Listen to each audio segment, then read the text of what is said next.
Good morning, everybody. It's finally here, Friday. Yeah, we love to see these Fridays roll around. Friday, January 24. Great to see you this morning. Hope you are staying warm wherever you happen to be. It's still way below freezing here in Washington, D.C. with lots going on. President Obama No public events actually on his schedule today at all down at the White House. He is spending most of the day working on his State of the Union address, where he is expected to spend a lot of time talking about the problem of income inequality in this country and urging Congress again to do something about extending unemployment benefits and raising the minimum wage. Meanwhile, on the state front, more bad news for Chris Christie yesterday. The U.S. Attorney issuing as many as 20 subpoenas to the governor's re-election campaign staff and to staff of the state Republican Party. They want to see all documents and talk to all people related to the closure of those 2 lanes on the George Washington Bridge last September. Drip, drip, drip for Chris Christie. In Virginia, it's been revealed that former Governor McDonnell refused a chance to plea bargain whereby he would admit that he was guilty on 1 count and therefore escape any charges at all filed against his wife. He turned that opportunity down. He said he'd rather go to court and fight the whole thing, a decision he may soon regret. And Mike Huckabee is trying to help the Republican Party rebrand its image in appealing to women, and you won't believe what Mike Huckabee said what he thinks about women. He wants to take the Republican Party back to 1950. We'll tell you all about it and get your calls right here on the Bill Press Show this Friday morning. This is the Bill Press Show.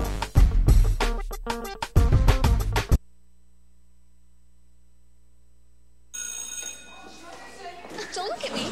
Your hair's a bit frizzy today. Oh, you should pick that up. Oh, you're such a dork, loser. Here, let me help you with that. Oops. Every day, kids witness bullying. Oh, look. Your crush is looking at you. Poor you. They want to help, but don't know how. See, no one here's gonna help you, because no one Teach your likes kids how to be more than a bystander. Visit stopbullying.gov. If you drive buzzed, it could cost you around $10,000. You'll face major legal fees, major fines, and steep insurance penalties. You could lose everything. Nothing kills a buzz like getting pulled over for buzz driving, because buzz driving is drunk driving. When some people struggle with their mortgage payments, they become frozen, petrified. Not knowing what to do, they do nothing. But the people who take action are far more likely to get the most positive outcome. Making home affordable is a free government program. Call now to talk one-on-one with a housing expert about the options that are right for you. Real help, real answers, right now. Here at the GED Pep Talk Center, we have pep talkers standing by to get you motivated for your GED diploma. Text the name Terry to 69222 for a sympathetic pep talk. You show people what you really are. Or for a gentle pep talk, text the name Deborah. You know you're going to make people very proud of you. And if that's not enough, text the name Danny for an extreme pep talk. Prove everyone wrong. Show them you're the boss. Get your GED pep talk and find free GED classes. Text the name of the person you want a pep talk from to 69222.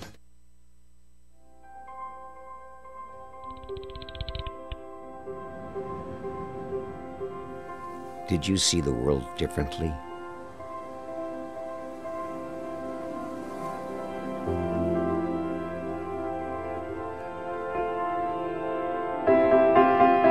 Did you celebrate the victory?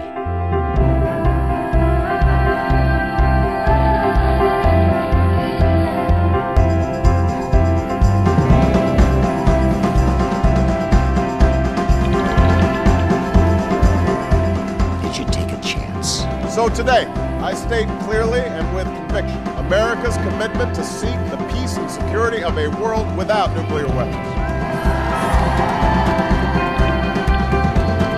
Did you stand up against our greatest threat?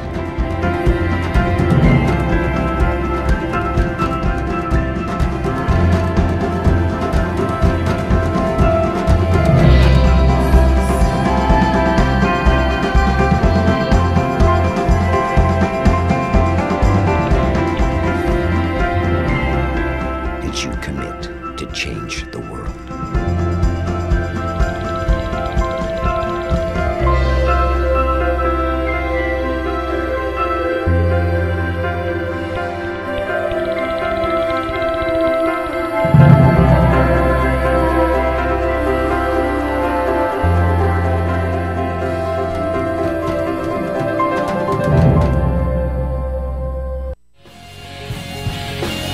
On your radio, on your TV, and online.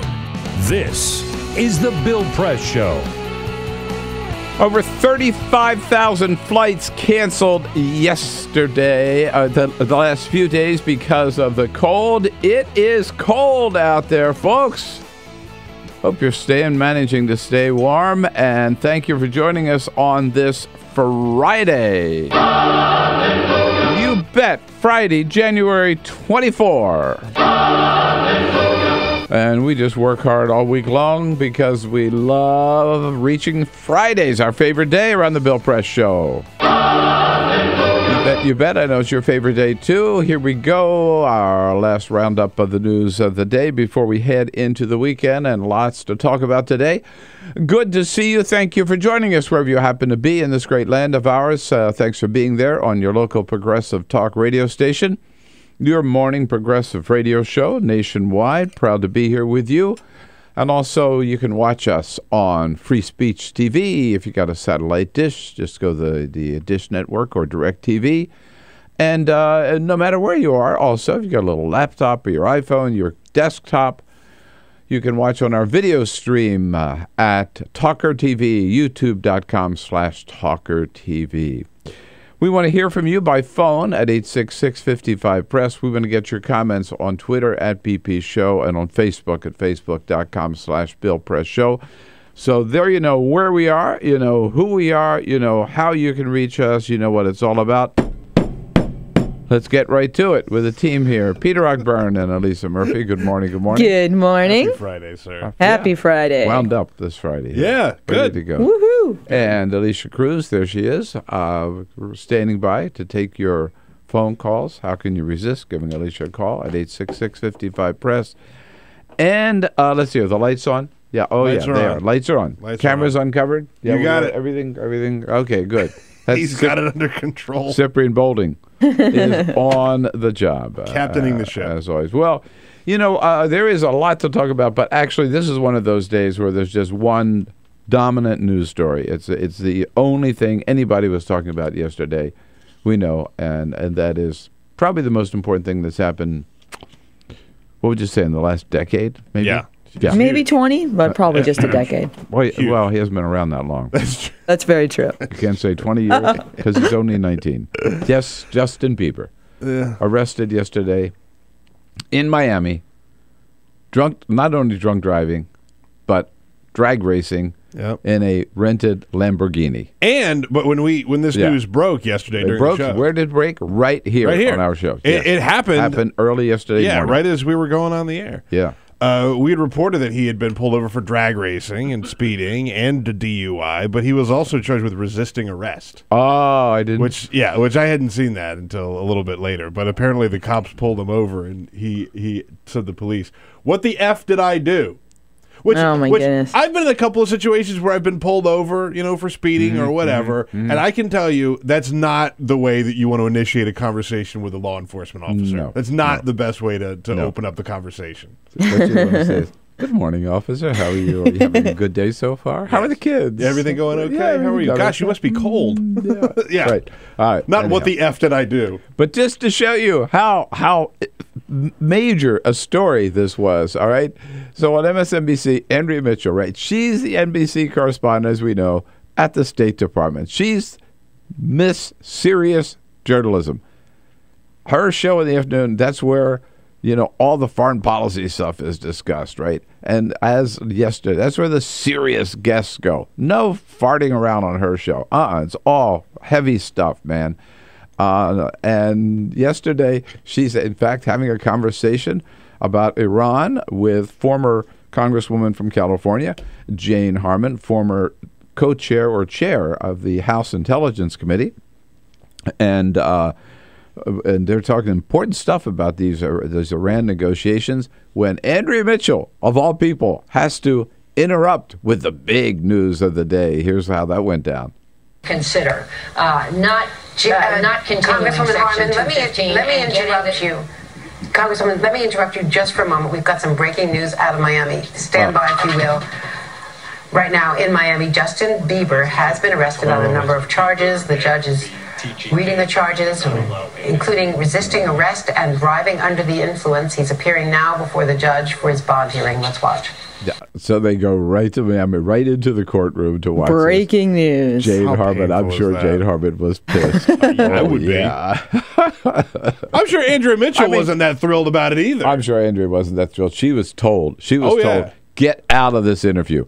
Cut her off. Can you she imagine? Was told that in her ear. I know. I mean, I remember so well when I got at my shows, like Pat Buchanan and I, there were often we were interrupted. Like when George Bush landed on the aircraft carrier, when there was a train derailment just outside of Washington. Okay, that was bad enough to get interrupted for this twerp.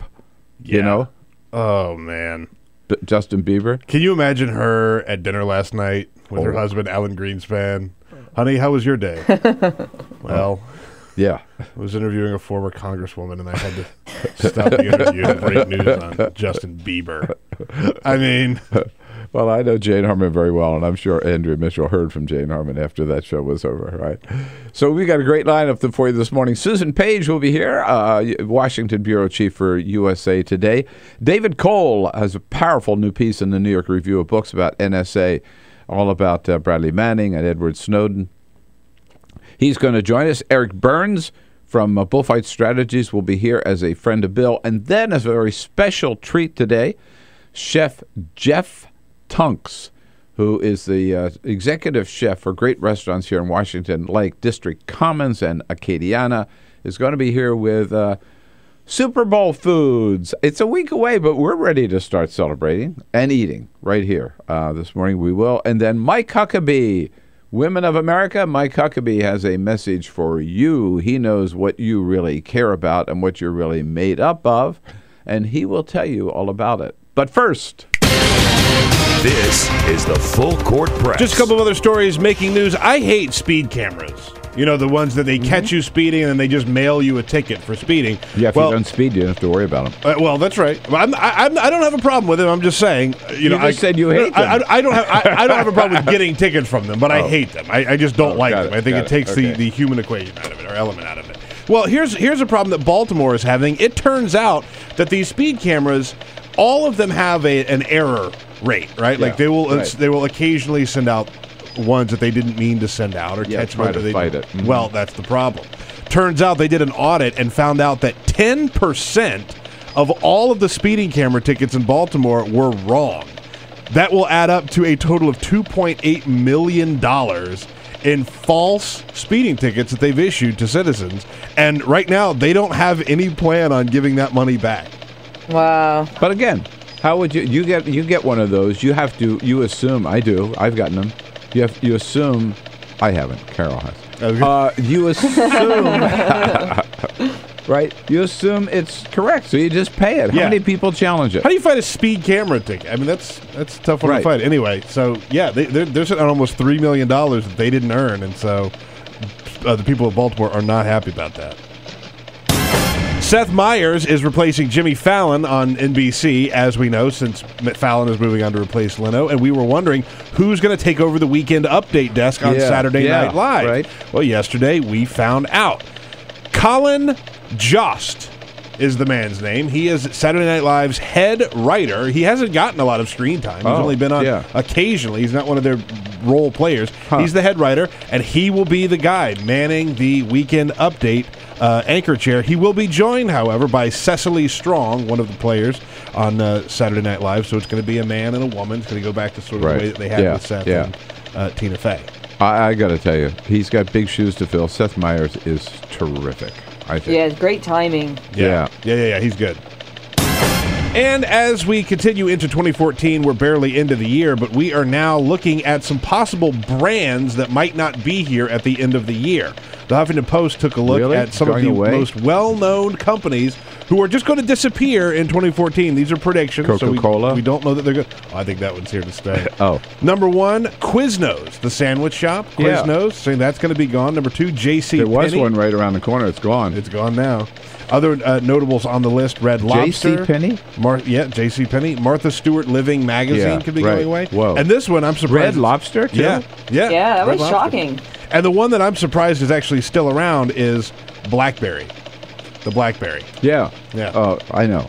When I see somebody with a BlackBerry today, I just can't believe it. They're Get rid of it. Yeah. They are. At this point... But all members of Congress, for example, have a BlackBerry. They were given BlackBerries, and they still get, there's still a lot of business conducted on the BlackBerry, as well as government agencies. Obama uses a BlackBerry. He has the super BlackBerry that they had to sort of put the extra security on. Congress, congressional staffers. Yep. Most of them have a BlackBerry. committee staff, BlackBerry. So I'm amazed when I see it. Yeah, they'll be gone soon. Yeah, I think so too. All right. Remember right after November 2012, the Republican Party, after getting crushed by Barack Obama, they said, well, we're going to do a little, we need to do some rebranding because we're not doing very well, particularly when it comes to young people. We're not doing very well, particularly when it comes to minorities, to Latinos, to Asian Americans, to African Americans. And we're certainly not doing very well when it comes to women. So we're going to, and that, by the way, that was an official report of the Republican National Committee under Reince Priebus, chairman. They called it the autopsy report, and then they realized, oops, we better not call it an autopsy because you only conduct autopsies on dead people. So they didn't call it that anymore. Well, they issued the report, and they haven't done anything about it. Well, this week, they decided they're going to have a rebranding conference. It's happening right here in Washington, D.C., started yesterday, where they call the party poobahs in to decide, here's how we're going to reach out to young people. Here's how we're going to reach out to racial minorities. And here's how we're going to reach out to women. Now, if you want to talk about how to appeal to women, who do you invite to give the message? Mike Huckabee? A Southern white man. A Southern white man. Right. Mike Huckabee. And Mike Huckabee has some unusual thoughts about what Republicans or Democrats think about women. And through this all comes out what Mike Huckabee thinks about women. Here's how he starts. Women I know are outraged that the Democrats think that women are nothing more than helpless and hopeless creatures whose only goal in life is to have the government provide for them birth control medication. Whoa. Yikes. All right. Just savor that for a while. I mean, first of all, I don't know any Democrat who thinks that. But so the idea that you fight for women's rights to control their own bodies, right, means we consider them, Democrats consider them helpless creatures who care about nothing but birth control. When you fight to have access to health care, including birth control, but also mammograms and everything else, and you fight to have that available to every woman in this country, and the Republicans oppose it, who is the one, which is the party that's treating women like helpless creatures? Mike Huckabee continues. The Republicans don't have a war on women. No. They have a war for women. Yeah. For them to be empowered to be something other than victims of their gender. Oh. Can you, come on. How does he choke that line out? I don't know how he gets that line out. Yeah. So the way to go to fight for women is to fight to take away all their rights. Don't grant them equal pay.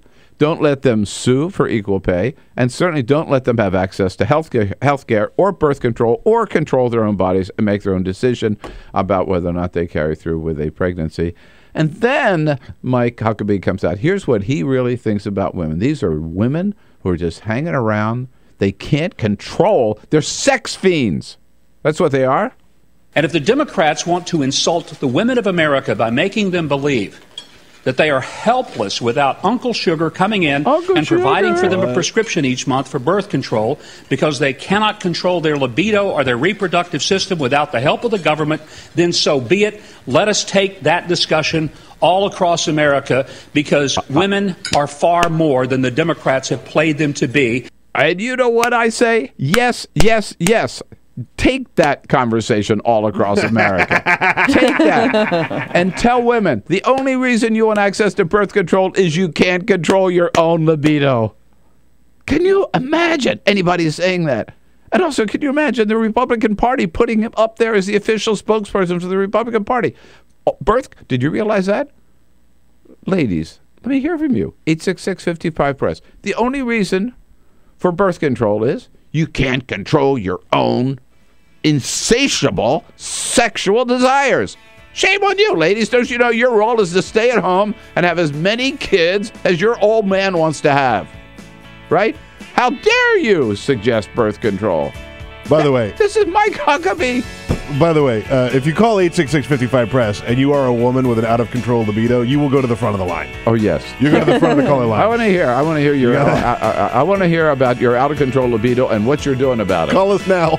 I'll tell you one thing. I'd really have to be out of control before I'd have sex with Mike Huckabee.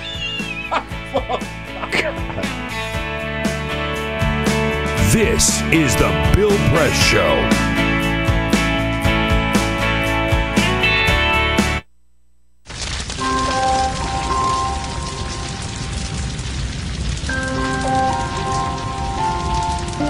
A single ember that escapes from a wildfire can travel more than a mile.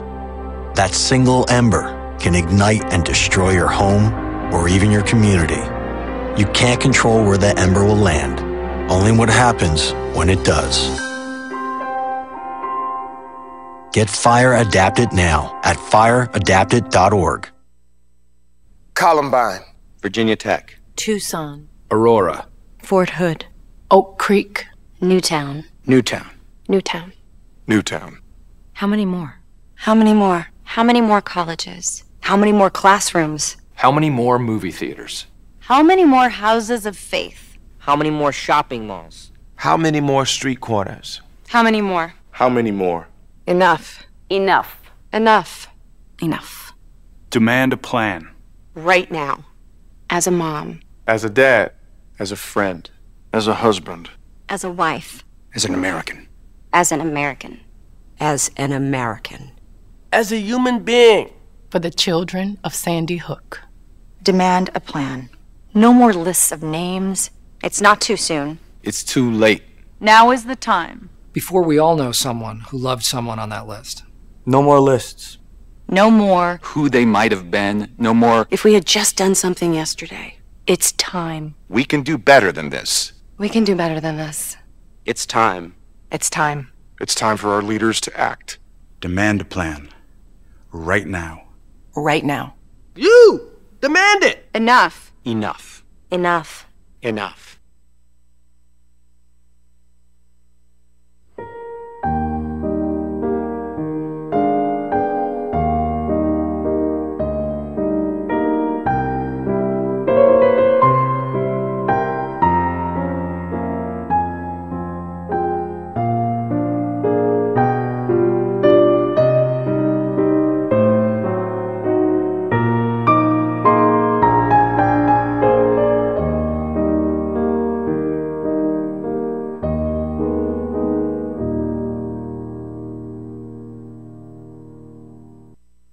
None of us would want to be told we can't marry the person we love. As Americans, we believe in freedom. That's what I fought for as a Marine, and that's what we believe in as Republicans. Freedom means freedom for everyone. I didn't used to understand the importance of same-sex marriage, but after learning my brother was gay, I wanted the same rights for him. He was the best man at my wedding, and I want to be the best man at his. It's only fair that Calvin should have the freedom to marry the person he loves, too. It's time for marriage.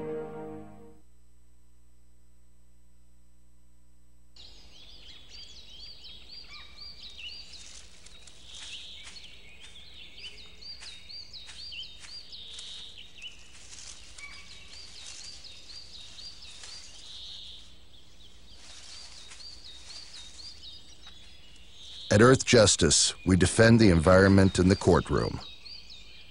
Join our fight. When you take a seat, you take a stand. Earth Justice, because the Earth needs a good lawyer. So, I'm kind of new here, but I've noticed a trend. My human does this funny thing where she goes around and gets all my toys, and then she hides them in that basket by the door. But it's always the same basket, and it's always in the same place. And then she acts so surprised when I find them, but, she's putting them in the same basket. Again. It's like, hello, that's where you put it last time. You were the worst at hide and go seek.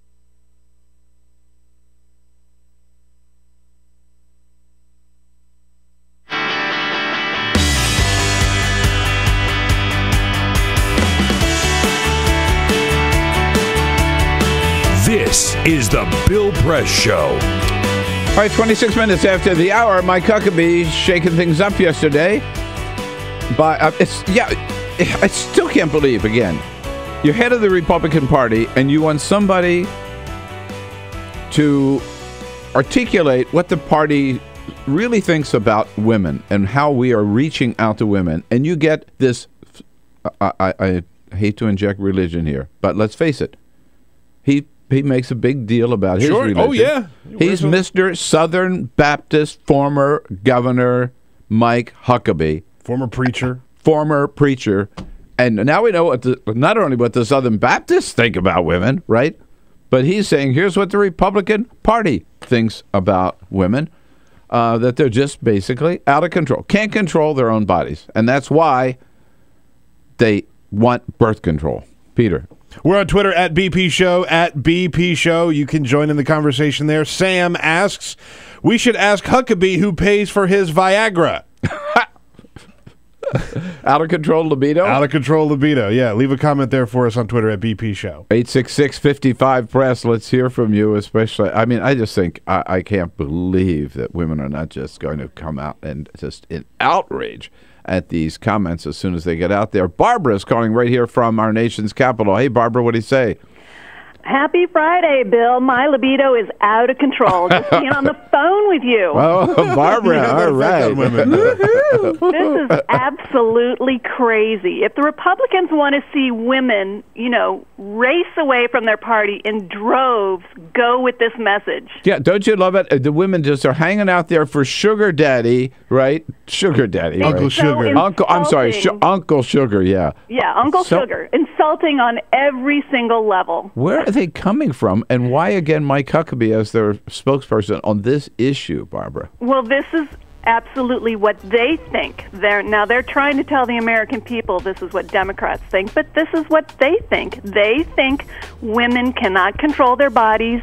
We make very poor decisions, and we need Uncle Sugar or Uncle GOP to tell us what to do and how to think. I know. Oh, Barbara, it's so good to hear from you. Be safe this weekend with that out-of-control libido, Barbara. That's okay, right, thank man. you, Peter. I'll try. Hey, we're letting Barbara loose on Washington with that out-of-control libido for the weekend. Watch out. The Bill Press Show.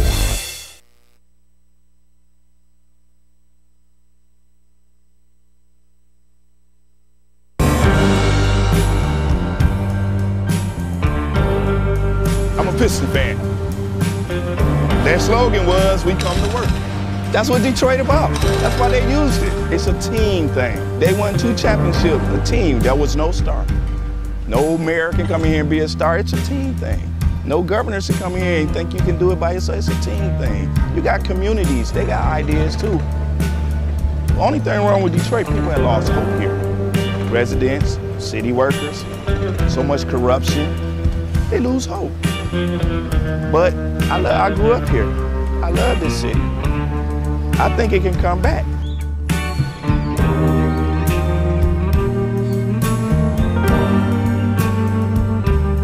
I've been working for the city 24 and a half years. Within the last 10 years, we took 4 pay cuts and then an additional 10% wage cut. I've lost a home. When you take all of the decisions out of the city of Detroit, all of us, then what do you have? Exactly what we got. A lot of problems. Every time the city seems to fall into a problem, it's always on the backs of us workers. You wake up out of a dead sleep and you jump behind the wheel and take off driving and try to get everybody there safe, not knowing really what you're pulling up to, not eligible for Social Security. So the pension is my sole sole salary at this point. We've been in business here 39 years. We've seen a lot of changes in Detroit. The area was a lot of industry, a lot of city workers. It's getting very tough for the city workers. It's getting tough for us as a business people. Response times are increasing because of the closing of companies, which takes your insurance rate through the roof. So all the things that affect us affect the citizens. I worked for the city in different capacities for 29 years. I feel like an old jacket. They use me up and they throw me away. In my condition, nobody's gonna hire me. I'm 68 years old. Half the times, I can't get my blood pressure medicine. It's either feeding myself blood pressure or paying bills. $754. By the time they take all the deductions for I have my car insurance, my house insurance, and my health insurance taken out.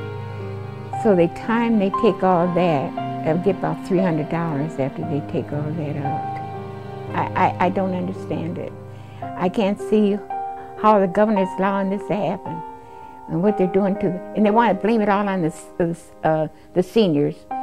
Not only the seniors, but the city workers. And we worked hard. I know I worked hard. I've been in Detroit since 1946. I was 14 years old when I came in. I don't live large at all. I wish I could. I don't know when the last time I've been shopping. I only get $1,100, and I'm 81 years old. And I need every penny that I can get and that I do get. And I'm very, very upset about the idea of them taking away my pensions that I worked 30 years for. I think it's terrible that they talk about Detroit like they do, because Detroit has been very good to me. I have a lot of city workers coming in with their uniforms on, Detroit Water Department, Police Department, Fire Department. I get a lot of people, the Border Patrol come in. So if I lose that customer base, I'm going to be in a position where I might have to close down. If they take away their pensions, if they start cutting jobs, it's going to cut into a large percentage of not only our business, but other businesses that are in the city of Detroit. We're here. We've been here for 26 years. We're still trying to do business in the city. Detroiters are survivors. They tough. They adapt. But only can do so much when your politicians ahead of you and we're not on the same team. We're not going to let Detroit be erased, bulldozed, or wherever. We're going to fight to the bitter end. Detroit going to survive.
Yes, indeed, the Republican Party and its attempt for rebranding picked the wrong guy, I think, to give the message on how they're going to reach out to women.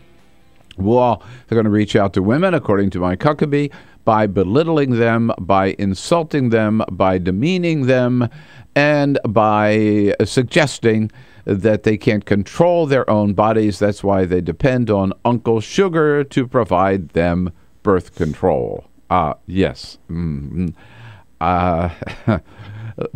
of America, give them hell. 866-55-PRESS. Start by letting us know what you think about it. Peter? Before we get to calls, we're on Twitter at BP Show, at BP Show. Follow us there. And you must follow on Twitter, especially during the press briefings. But it's also a great way that you could communicate with us all throughout the show. We're watching what you say to us, and sometimes we can get it on the air. Like Mama for Obama, who says, Mike Huckabee called women that need or use birth control sluts. No amount of mansplaining by Republicans can change that. We've had a lot of people wondering about Mike Huckabee and his Viagra. So you can see where people are going with that. Well, no, men aren't out of control. Oh, It's no, the that's women. normal. No. No, men have a healthy libido. That's exactly. we have to have men medication have a for healthy that. libido, right? It's the women who are out of control. Yeah, absolutely. Right. We're not exaggerating how bad the Mike Huckabee thing is. I want to hear it again, the Uncle Sugar part, okay? Yeah, here it is. And if the Democrats want to insult the women of America by making them believe that they are helpless without Uncle Sugar coming in and providing for them a prescription each month for birth control because they cannot control their libido or their reproductive system without the help of the government, then so be it. Let us take that discussion all across America because women are far more than the Democrats have played them to be. That's what it's all about. So any Planned Parenthood, any idea of controlling your own body, any idea of using birth control responsibly, any of that, what it's all about is the only reason we have it at all is because women cannot control their own libido and their reproductive system. Quote, unquote, Mike Huckabee. I heard a rumor one time that women are able to enjoy sex. That may or may not be true. I don't know. But this whole idea... You ask any Southern Baptist and they will tell you that is not true. No. Right. Well, control your libido. Ladies... Come on, rein it in. Lee from Camdenton, Missouri. Good morning, Lee. Good morning. I just wanted to call women and say, women, you've got to get off that couch and get out there and go start canvassing like we did to get rid of that idiot that went against Claire McCaskill. Yeah, right. When I got to the polling Todd Aiken, right? Yeah. Yes. Yeah. He believes like Mike Huckabee. And he could have been in the U.S. Senate if people like you, Lee, didn't go to work. And then when I go to the polling place, and normally down here, mostly men, there are women, but mostly men. And that day, there was a line of women. Yeah. And even the polling people were shocked. And I was happy. When Claire won, I was just overjoyed. So women, you keep talking when women walk in, or men walk into the room, because they're already simmering about all this stuff. So that's a good message, Lee. Yep. You keep your voices up. When they walk in the room, don't be embarrassed to talk about it. Let these knuckle draggers know what you think and get out there and vote. All right, you got it, Lee. That's a very, very good message. The women of America, get mad and also get even. Get out there and fight for some people who are going to fight for you. By the way, that has been the message of Emily's List, right, for 25 or 30 years now. I'm certain we're going to hear from Stephanie Shriak today about Mike Huckabee's comments. Oh, yeah. Charles is out in Santa Fe, New Mexico. Love Santa Fe. Hey, Charles, how are you? I'm fine. I did learn that Mike Huckabee really has a reptilian brain, because a comment like that coming from someone like him. But then I've heard this before from some of the Republican people that are running campaigns. Why do they hate minorities so much? Women aren't even a minority. There's more women in this country than there are men. Well, absolutely. No, Charles, the fact is the Republican Party has boiled down to a party of old white men, right? It really has. They're losing. They've lost, I think, the Latinos. They've lost African Americans. They not just because Barack Obama is black. They've just lost because of their policies. They've lost Asian Americans. They've lost young people, and they're losing women. The more they let Mike Huckabee out there. Absolutely. Oh, yes. Yeah. They'll do some more. I think it's prehistoric. Really, never heard anything like it. I like the word reptilian. I think we'll stick with that, Charles. Appreciate the call. Thanks so much. 866-55-PRESS is the toll-free number again. But I find saying is, but you know what this really is? This is a window into the Republican Party, I believe, right? And in terms of what they think about women. And none of them, I don't know anybody else who would say it in as colorful language or in as demeaning language as Mike Huckabee would. But if you look at the policies of today's Republican Party, that's what their policies reflect. Their policies reflect that thinking, reflect that attitude. And that's the problem. And again, the policies of opposing Obamacare, opposing health care, which mainly affects women, of making birth control available and accessible as part of every health insurance policy if a woman chooses to use it, right? Well, they think again, no, that's wrong. She doesn't need it if she could just control her own libido. It's amazing. If she could only control her own reproductive system, we wouldn't have to provide birth control. And if you look again across the board with providing equal pay, back to providing women the vote. Who opposed it? You know, these troglodytes represented today by Mike Huckabee. And so they have a conference or a seminar, or whatever you call this, a working party this week to rebrand, looking into the future about how we're going to rebrand the Republican Party. He's looking in the rearview mirror. Yeah. This is rebranding for like 1950. Hello. Yeah. You know, it's yeah, exactly. And you know, everybody has their story. I mean, you could just write it and just wait for the next Republican to say something stupid about how they can't talk to women. You know, it's just a fact. There are more male politicians than there are women. So if you're going to be a successful politician, you're going to have to learn how to speak to women. And this is not like, I can't think of one woman who would be like, yeah, that's a good point. But you know, again, for yesterday, here's. God forbid, they never, Reince Priebus, he did it again. He did not call me to ask for my advice before he put on this meeting, okay? You know? If he had. And he might, if he asked me the question about, okay, now we really want to appeal to women, who should we put up there? Okay, I might suggest Susan Collins. How about Olympia Snowe? Bring back Kay Bailey Hutchison, you know? How about Lisa Murkowski from Alaska? I mean, these are not necessarily women whose politics I agree with, but how about Sandra Day O'Connor? I mean, there are some Republican women who are really classy, who are really smart, and who really represent the best part of the party. Instead, they put this guy up there. I'm going to go out. I'm going to go out on a limb here, and I'm going to say that the fact that they made the announcement that the person giving the GOP response to the State of the Union is Kathy McMorris Rogers. Congresswoman. Yeah. I don't think that was a coincidence. Because the Republicans made that announcement moments after Huckabee's comments. They probably said, we have some damage control to do, indeed. And yeah, we'll be talking more about this throughout the program this morning. Thanks for your comments, and we will take a quick break here to be joined by Susan Paige, Washington Bureau Chief for USA Today, coming up. This is the Bill Press Show.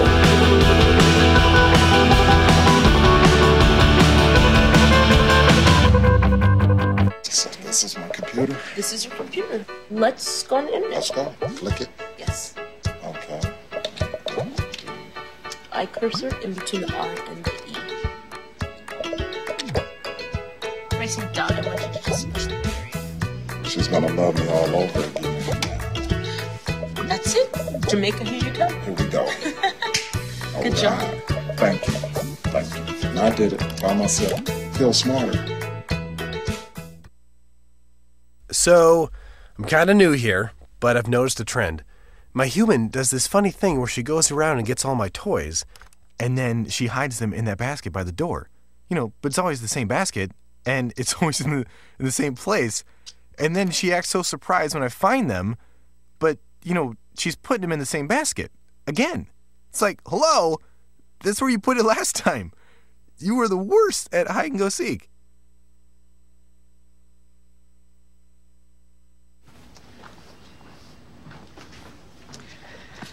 All right. I know this isn't any fun to talk about, but we should. Okay. So who's going to do what? I'll pack the dead batteries. Great. I'll only put what I don't need into a duffel bag. Perfect. That's totally unhelpful. No problem. Meanwhile, I will try to comfort everyone by speaking in a calm voice. And I'll try to get the generator going without any gas. Oh, let's not forget the cell phones, which probably won't work. Right. And who is going to handle supplies? I can forget to do a list for us. Thanks, pal. Well, I think we couldn't be any less prepared. I'm proud of you guys. Talk to your kids about who to call, where to meet, what to pack. Visit ready.gov/kids for tips and information. Hey, thanks for stopping by. You know, I followed your character since the first episode. I'm a big fan. Big fan. Thank you. And listen, your storyline, it makes for incredible TV drama. Thing is, your drug use is very adult content. Too adult for the kids. So I'm gonna have to block you. Oh, man. Yeah. Well, have a good one.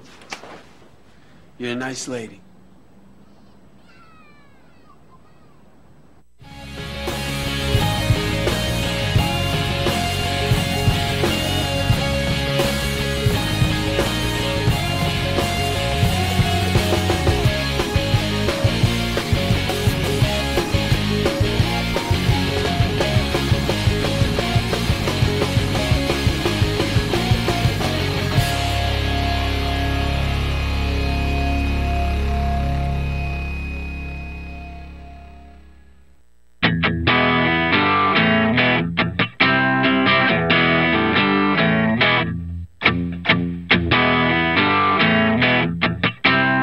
Seen on Free Speech TV and online on TawkrTV. This is the Bill Press Show.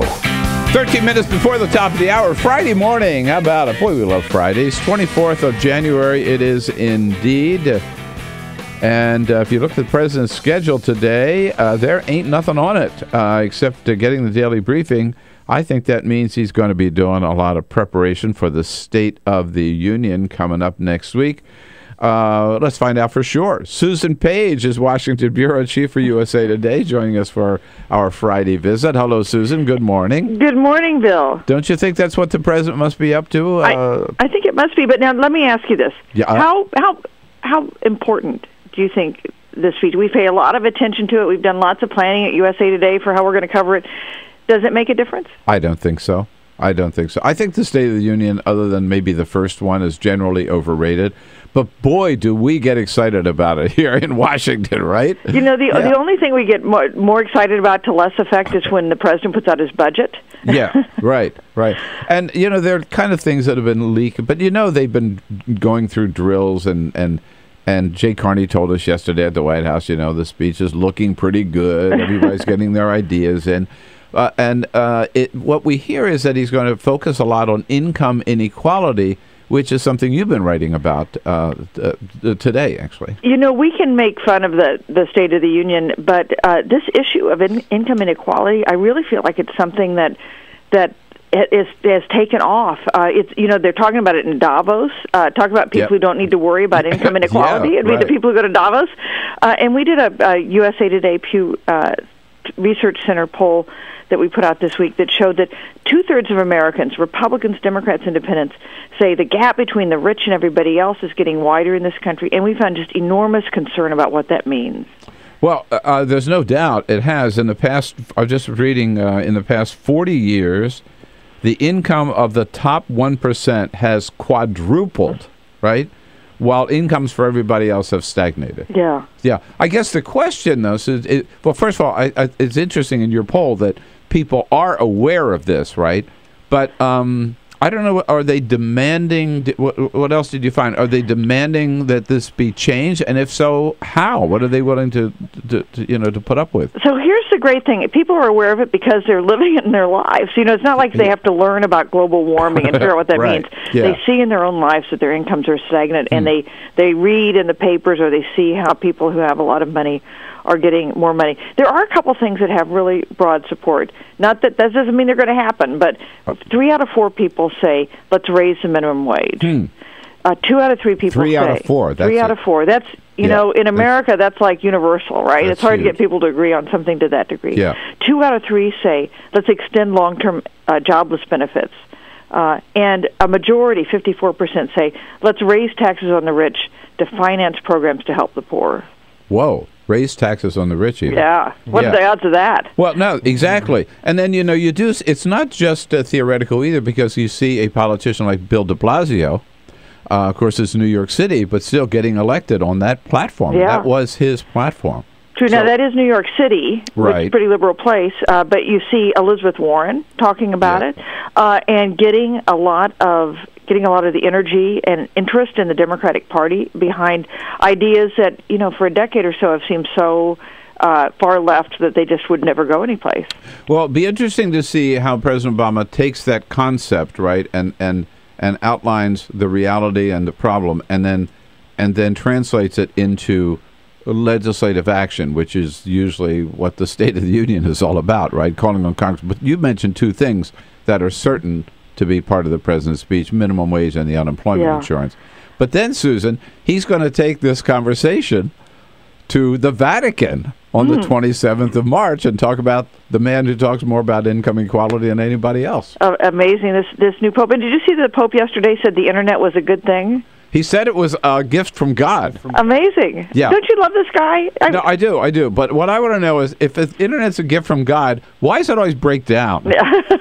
You would think that God could get it fixed. Now, I do have to ask you, not about Justin Bieber. We've been talking about something else this morning. I'm so disappointed you're not asking me about Justin Bieber. You were ready for that. Right, I was so ready for that. I don't know whether you have you heard Mike Huckabee's comments yesterday? Unbelievable. Yeah, I mean that he says the reason women want birth control, the only reason, is because they can't control their own libido and reproductive systems. Yeah, without the help of the government. Amazing. Now, if men were the ones who got pregnant, would he be saying that? Excellent point. But what we've been trying to figure out is, if you want to rebrand the Republican Party so you can reach out to women, which obviously they need to do, right? Looking at the returns in November 2012. Is he your spokesperson, and is that the message? And what do you think happens? And why did he say this? I mean, I'll tell you why. Why? Because he believes it. I honestly think he believes it. Don't forget also the Uncle Sugar reference, which I found equally baffling, that women are that Democrats want to make women believe that they are helpless without Uncle Sugar. I know. I never heard that, by the way. Have you ever heard that phrase before? I never have. I never have. No, it's a new one. I'm not against Uncle Sugar, by the way. If there's an Uncle Sugar out there for me, give me a call. Well, I don't have Mike Huckabee's cell phone number handy here, but I'll get it for you. Okay. You may have a weird Uncle Sugar. Oh, my. It looks like a great weekend here. I don't know, between Mike Huckabee and Justin Bieber. Boy, that's what keeps us going, Susan. Yeah, absolutely. Stories like that. Hey, it's always fun. Thanks so much, Susan. Hey, have thanks, a great Bill. weekend. You All too. Right. Talk to you again soon. Susan Paige, Washington Bureau Chief for USA Today. This is the Bill Press Show.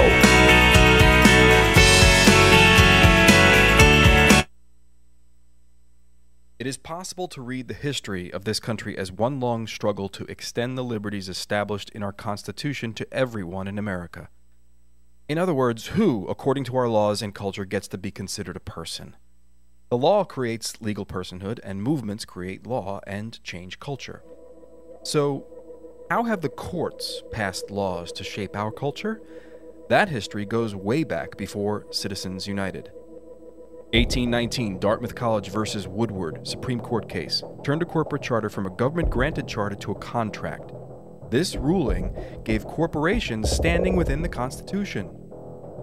1886, Santa Clara County versus Southern Pacific Railroad. Though the court did not rule on corporate personhood, the decision was subsequently cited as a precedent to hold that a private corporation is entitled to the same 14th Amendment rights of due process and equal protection as human beings.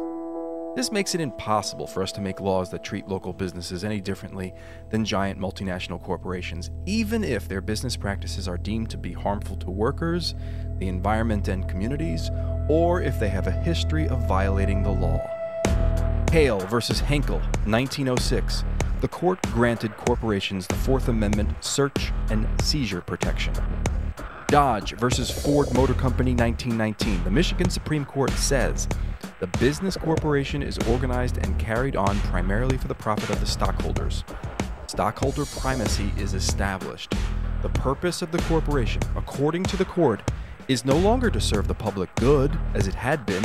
It is now to maximize profit for shareholders above all else. Pennsylvania Coal Company versus Mahon, 1922. Corporations get the Fifth Amendment takings clause, meaning if you pass a regulation that impacts a corporation's ability to make a profit, that is deemed a taking, and they can sue for the right to future profits lost. This creates a chilling effect, and local and state governments become much more hesitant to pass laws in the public interest for fear that corporations can claim loss of potential profits that cities and states will be on the hook to pay. Buckley versus Vallejo, 1976. The Supreme Court rules that spending money to influence elections is protected under the First Amendment, in effect saying that money is speech. Citizens United versus Federal Election Commission, 2010. Today, the Supreme Court of Chief Justice John Roberts declared that because of the alchemy of its 19th century predecessors in deciding that corporations had all the rights of people, any restrictions on how these corporate beings spend their money on political advertising are unconstitutional. The court's ruling threatens to undermine the integrity of elected institutions across the nation. It's a rejection of the common sense of the American people.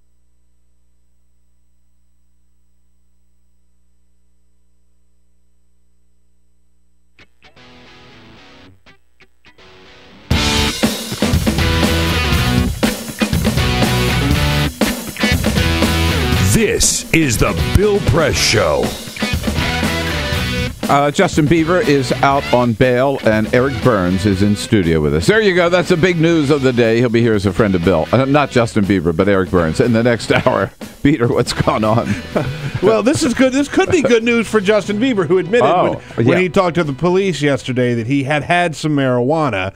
Governor Rick Perry of Texas said that he is looking for ways to decriminalize marijuana use. Now, that's not legalization for recreational use, but that he's going to he's working to decriminalize it. He said at Davos at the World Economic Forum, "As governor, I have begun to implement policies that start us towards a decriminalization that includes drug courts that provide treatment and softer penalties for minor offenses." Didn't he also say that he has no problem with states? He thinks states should also have the right to legalize. He right? did. And you remember during the debate where he had the brain fart where he just totally spaced out on one of the answers he was trying to give.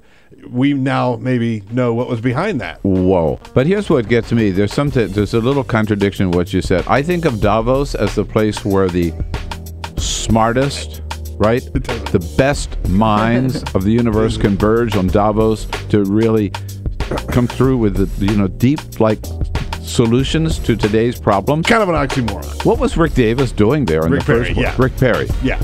I Kind mean, of an oxymoron. Who invited him, right? Did he just sort of stumble in, stoned out of his mind? This is the Bill Press Show.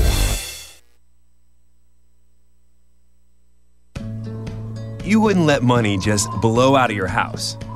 So when your AC or heater is on, make sure the doors, windows, and fireplace flue are shut tight. If you're headed out, turn down the AC or lower the heat by 10 degrees. And always keep your water heater set at 120. A little bit of common sense goes a long way. Get more great tips at energysaver.gov. So, I'm kind of new here, but I've noticed a trend.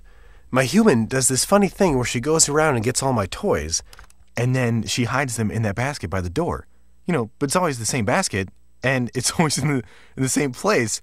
And then she acts so surprised when I find them, but, she's putting them in the same basket. Again. It's like, hello, that's where you put it last time. You were the worst at hide and go seek.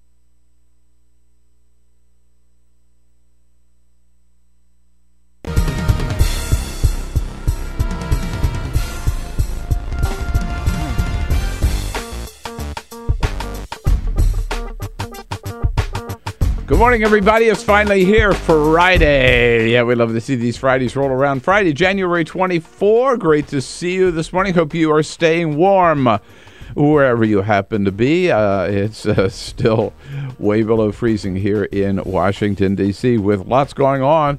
President Obama, no public events actually on his schedule today at all down at the White House. He is spending most of the day working on his State of the Union address, where he is expected to spend a lot of time talking about the problem of income inequality in this country and urging Congress again to do something about extending unemployment benefits and raising the minimum wage. Meanwhile, on the state front, more bad news for Chris Christie yesterday. The U.S. Attorney issuing as many as 20 subpoenas to the governor's re-election campaign staff and to staff of the state Republican Party. They want to see all documents and talk to all people related to the closure of those 2 lanes on the George Washington Bridge last September.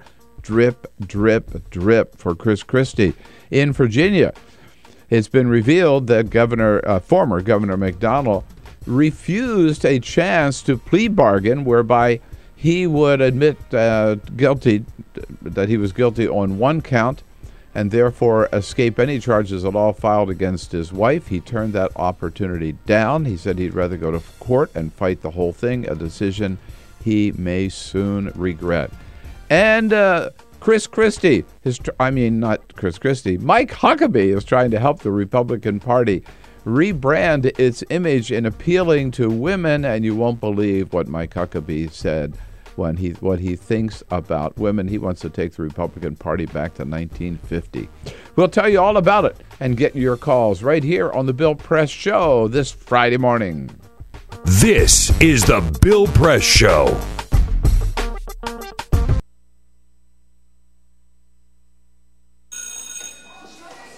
Don't look at me. Your hair's a bit frizzy today. Oh, you should pick that up. Oh, you're such a dork, loser. Here, let me help you with that. Oops.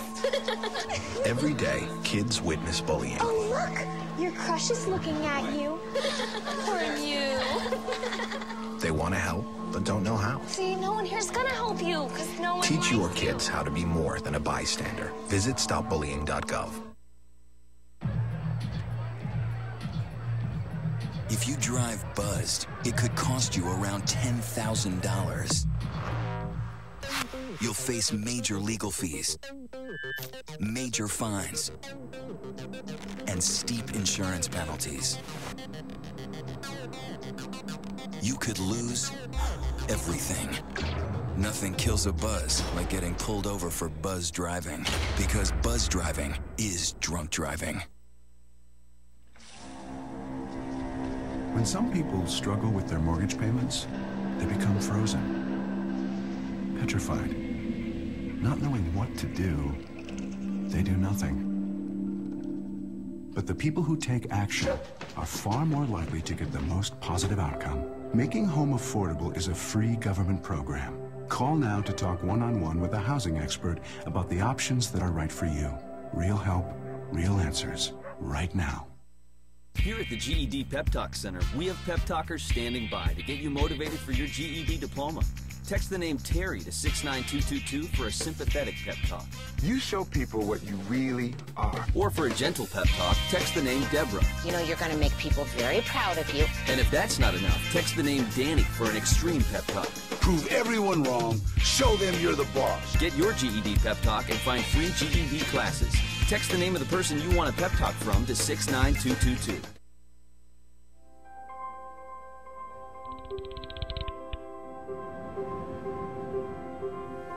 Did you see the world differently?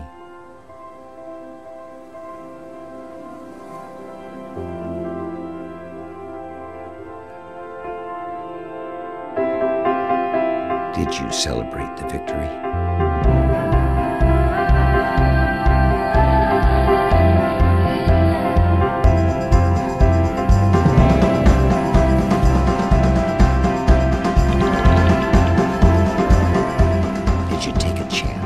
So today, I state clearly and with conviction America's commitment to seek the peace and security of a world without nuclear weapons.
on your radio, on your TV, and online. This is The Bill Press Show. The U.S. Attorney issues 20-some subpoenas for Chris Christie's campaign staff and Republican Party staff in New Jersey. It ain't over yet for Chris Christie. Hey, good morning, everybody. What do you say? Friday, January 24. Great to see you today. Good to have you with us as part of the program, The Bill Press Show, that is, on your local progressive talk radio station, nationwide, coast to coast. Every corner of America, we're there with you on the radio, on Free Speech TV as well, on your satellite dish. Just check us out on DirecTV. And for the video stream, go to youtube.com/Bill Press Show. 19 different countries around the globe checking in addition to the United States, checking in on the video stream yesterday. So whether you're in Sri Lanka or Brazil or Saudi Arabia or Belarus or Denmark, welcome to the Bill Press Show. And we're sorry we can't speak to you in your language, but it's good to have you with us. Nonetheless, worldwide, I love it. Bill Press International, we're going to have to start calling ourselves. And those of you from around the globe, this may be your first chance to meet one of our best friends, Eric Burns, who is here for the entire hour as a friend of Bill from Bullfight Strategies. Hello, Eric. Hey, Bill. How you doing? Great. You big in Sri Lanka? You have a. I am. They call me Uncle Sugar actually over there. I think Huckabee actually stole that from me, but I'm kind of upset about it. It's Uncle Sugar himself. You guys can call me Uncle Sugar. That's what we call. I like it.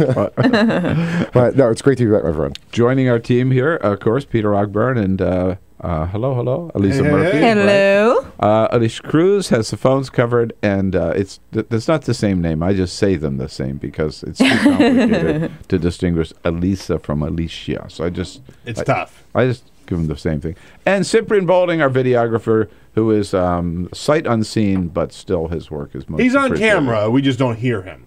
Oh, I got it. Yeah, we don't give him a microphone. It's an FCC thing. You know? We gave him a microphone, but then we took it away. You just got to, there's nothing there for him to speak into. Now, I might have to tell you, one person that I never thought I would see on Jay Leno, who seems to always invite the most colorful and entertaining and lively people as his guests on his show, but I guess he's sort of running out of steam because he doesn't have much time left. And so he said, oh, what the hell, I might as well have John Boehner in. So you're really keen. Like they must have called through like a long list of folks, There are a lot of politicians who I would think would do well on a show like that. They can have fun and you maybe want to hang out with. He ain't one of them. Boehner might insist he's going to smoke or maybe has to do a by the way, yeah. So last night, first of all, he talked, how many times have we heard the story about he worked in his father's bar? Oh. But last night he pointed out that he learned valuable lessons there for his current job.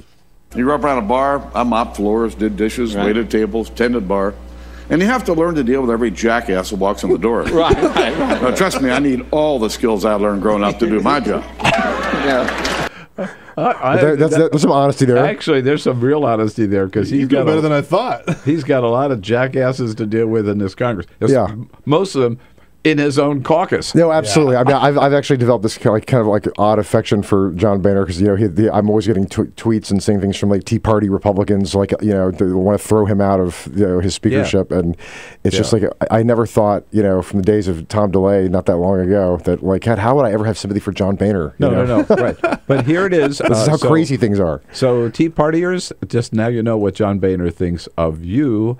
Now, would he ever consider running for president? I like to play golf. I like to cut my own grass. Right. I do drink red wine. I smoke cigarettes. Right. And I'm not giving that up to be president of the United States. Right. That's right. That's not worth it. That's right. By the way, as if he had any chance, right? Yeah, that's his problem. But the cigarettes and the red wine. He'll be the cool guy. But God knows he's being honest. God knows he loves his red wine, and God knows he loves his cigarettes. So there he goes. I want to know the last time that guy got out and cut his own grass. You know? Yeah, well, that's actually a good point. That's When a good did point, he cut Peter. his grass? You know what? Probably once for a photo op, like Yeah. 3 or 4 cycles ago. But he loved it. I disagree. I think you could be crazy enough to do it. You know what? If the only reason he would do it is to get high off the gas fumes from his lawnmower, it's cheaper than cigarettes. That's a cruel He bunch around here. and Rick Perry ought to get together and have a lot of fun. This is a cruel bunch. These two, they're really cruel. Yeah, I like it. Not me. Oh, no. Here we go. So Eric's here as a friend about this entire hour. Katie Glueck will be joining us from Politico a little bit later in the next hour. Very excited. Chef Jeff Tunks is going to be here. He's the executive chef for 2, I don't know, maybe half a dozen great restaurants here in Washington, D.C., including Acadiana and District Commons.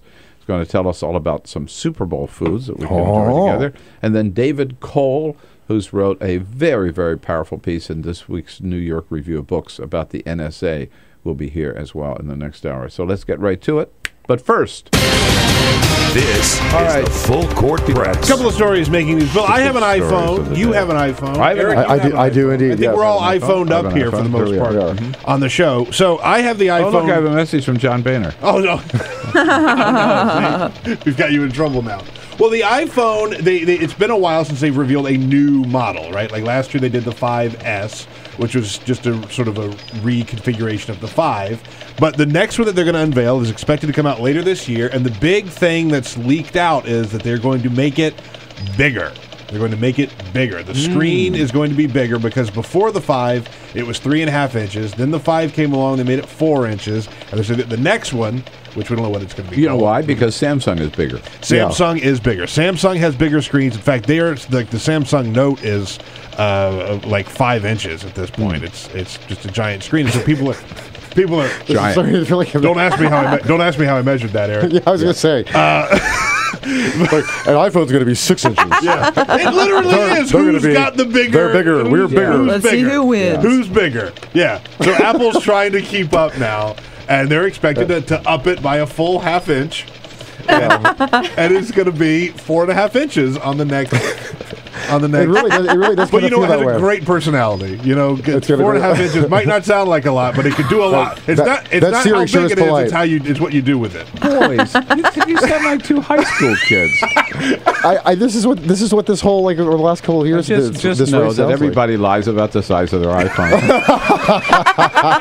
Oh. Nice. Right, moving right along. Yeah. Oreos has announced there are 2 new flavors of Oreo coming out. They tried these stunt flavors. I agree. I'm a purist. But listen, hear me out. I got to tell you what these are because they did an experiment with birthday cake Oreos. And so it's like a vanilla Oreo with birthday cake frosting in the middle. So the 2 new ones that are going to be coming out later this year, they're doing a marshmallow crispy Oreo, which is going to be kind of like a Rice Krispie treat situation inside of an Oreo cookie. Just wrong. And the other one is cookie dough flavor. So regular Oreo cookies with cookie dough. See, I feel like these are just opportunities for someone who's out shopping, getting you your Oreos to just get the wrong ones. And you're like, oh, the cookie dough ones. Yeah. Well, I'm glad you did that, sir, because it's not too late to get new lines into the President's State of the Union address. I think this should be one of his priorities. Yeah. I think it's funny how these types of products are coming out more and more the more you hear about the legalization of pot stories. Like, these are clearly stoner food. Like, it's total stoner food. And here's an idea, Bill. I'm not sure if I can get on board with this or not. Doug Rauch. What? You're not finished yet? I have one more story. I can save it. Just one more. I can save it. I mean, let me burn through this one story. Right. You'll like this one. Eric and I have things to talk about. Doug Rauch is the former president of Trader Joe's grocery stores. He's launching a new store and restaurant called Daily Table in Dorchester, Massachusetts. The big idea here is he's taking produce that is just past its prime and items from the shelf that have just passed their shelf date and serving it back to customers at a vastly reduced rate. Sounds awesome. As a restaurant? As a restaurant and as a store. You can buy some of these things off the shelf for a lot cheaper, and he's taking produce that is not at its prime and starting to not look so great and putting that into... Well, that's based on the notion that a lot of the expiration dates aren't really... That's true, yeah. Accurate, that's his point, is a lot of these things are not really what they should be, and so he's saying we can serve it to you at a much cheaper cost. Yeah, but particularly for produce, I mean, there's lots of possibilities. Once your produce starts to turn and isn't crisp, and there are a lot of things you can do with it. Celery, and stuff like that. Sure. Yeah. And it's millions in waste every year. That's the thing. He's a big anti-food waste guy. There you go. That's great. You finished? I can do one more. He's got an endless supply, but that's good. That's good work. All right, now Eric will never forgive you, or never forget and never forgive you. Oh my God, every time. For once being a Republican in Texas and working actually for Rick Perry. Yes, so briefly, and yes. So your man is in the news today. And My by man. the way, this is a good opportunity for me to say, my column is just. Have we tweeted? Not it yet. out? We're about to. We're about to tweet it out, and it's up on our website at Bill Press Show, or soon will be if it's not already. My column this week is about the fact that the two issues, same-sex marriage and legalization of pot, are both advancing so fast across the country. So I put them together in my column this week, and the column is My Big Stoned Gay Wedding. But soon, in all 50 states, you'll be able to get stoned and married at the same time. There's going to be like a movie about that. There has to be. You gotta, right. So obviously stealing it from My Big Fat Greek Wedding. So Eric, your man, Rick Perry, yesterday came out in Davos. What the hell was he doing there? We don't know. And said he's working for decriminalization of marijuana in Texas, and he thinks states should be able to legalize marijuana if that's what they want to do. I mean, this is unheard of coming from him. I was in for like a surprise for about half a second, and then I thought, okay, this is Rick Perry. So he's a very opportunistic politician, and he goes where the winds blow, and he always has throughout his career. And I think that obviously Ron Paul, is a famous congressman, dad of Rand Paul, who is from Texas, and very much a part of the libertarian, really the heart and soul of the libertarian movement, which I think he wants to. He's courting that base because he's thinking about running for president. So, Rick Perry, again, you think? Again, yes. He's going to inflict that upon this country one more time. This is pretty radical, isn't it? Yes, it is. I think, culturally, the state has become extremely conservative, as a whole, over the last 5-6 years, since the Tea Party wave. I think even in some of the cities, the cities are still technically Democratic, but folks that I knew that were much more liberal have kind of gone very far to the right, to my great surprise. So I'm surprised to hear it. But look, Willie Nelson's from Texas. I mean, and it doesn't get any cooler than that. And we know that he will light up anywhere. So that's a good point. And well, Kinky Friedman has told us Kinky that, Friedman, and Kinky will light up anywhere too. But what I found interesting in looking at this, obviously more states now have recognized same-sex marriage than have legalized pot. It's only 2 states, still Colorado and Washington.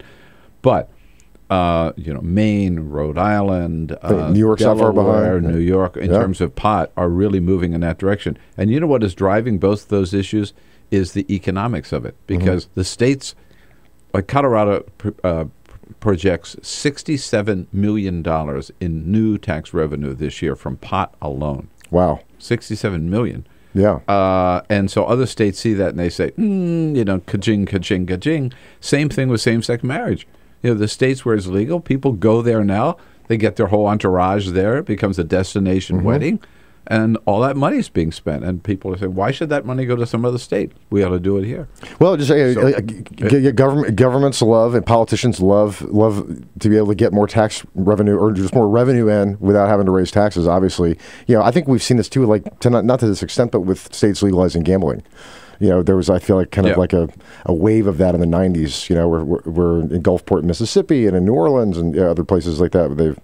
So my prediction is you can't get stoned and married in the same in the same state, except in 2 of them, I guess. I'm not sure, but pretty soon, it won't be long before you can do that in all 50 states. While we're talking about Texas, Wendy Davis, yes, whose whole story is that she's a woman who went from a very very deprived life, extreme poverty, to now state senator and a successful lawyer.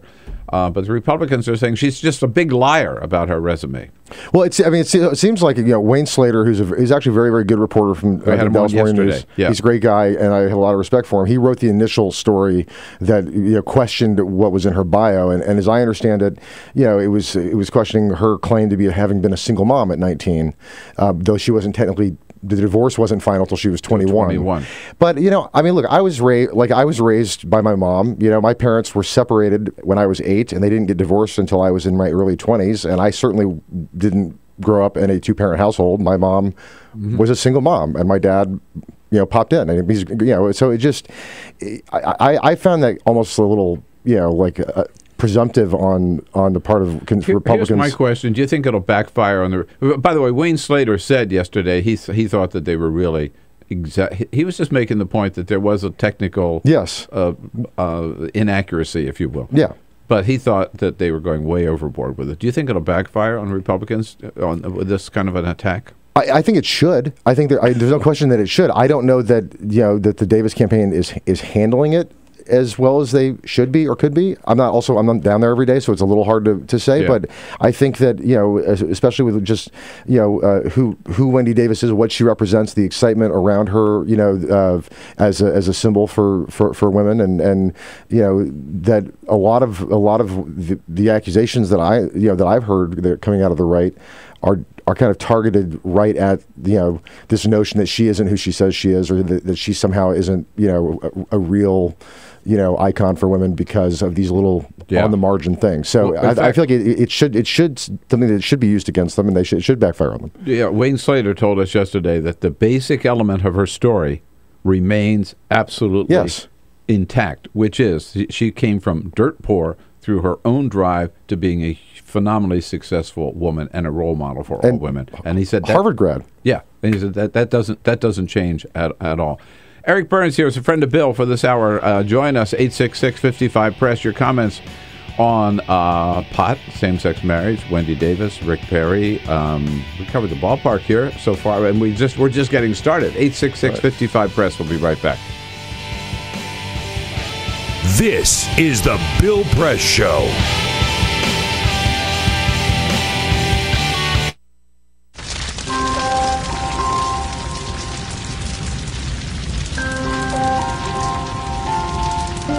A single ember that escapes from a wildfire can travel more than a mile.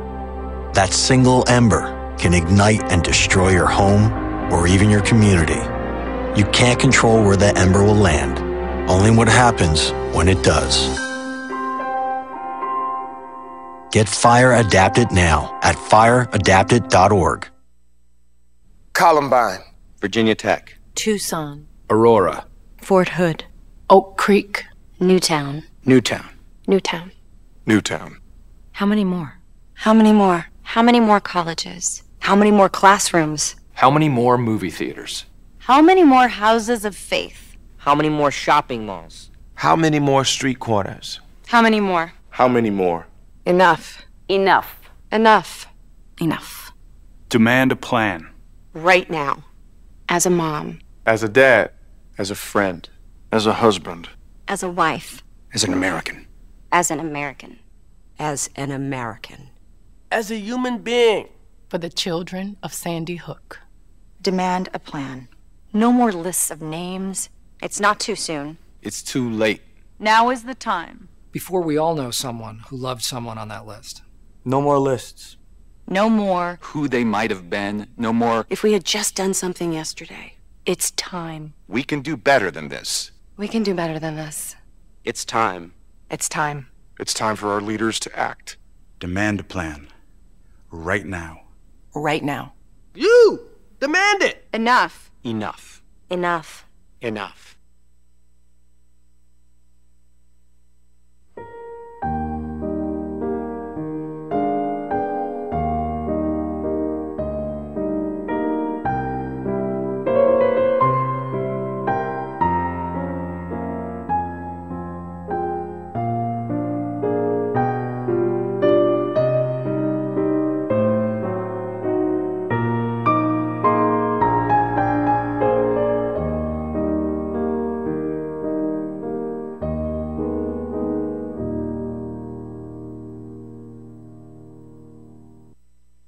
None of us would want to be told we can't marry the person we love. As Americans, we believe in freedom. That's what I fought for as a Marine, and that's what we believe in as Republicans. Freedom means freedom for everyone. I didn't used to understand the importance of same-sex marriage, but after learning my brother was gay, I wanted the same rights for him. He was the best man at my wedding, and I want to be the best man at his. It's only fair that Calvin should have the freedom to marry the person he loves, too. It's time for marriage.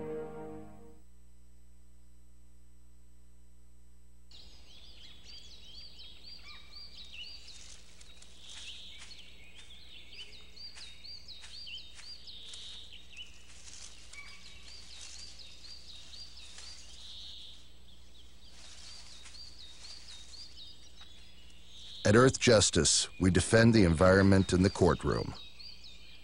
Join our fight. When you take a seat, you take a stand. Earth Justice, because the Earth needs a good lawyer. So, I'm kind of new here, but I've noticed a trend. My human does this funny thing where she goes around and gets all my toys, and then she hides them in that basket by the door. You know, but it's always the same basket, and it's always in the same place. And then she acts so surprised when I find them, but, you know, she's putting them in the same basket. Again. It's like, hello, that's where you put it last time. You were the worst at hide and go seek.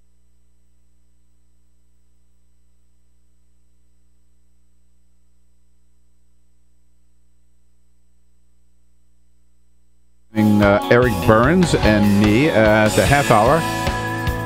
We were covering a whole range of topics here, and Terry has a comment from Holton, Indiana. Hi, Terry. Good morning. Hi, Terry. Hi. My only concern about the legalization of marijuana, I'm an emergency room nurse, and I think that people, if they're driving while they're smoking marijuana, or, you know, I think they could be more impaired than somebody who's just had one alcoholic drink, which would certainly put them underneath the legal limit. Well, no, I mean, that is certainly a problem, and it's.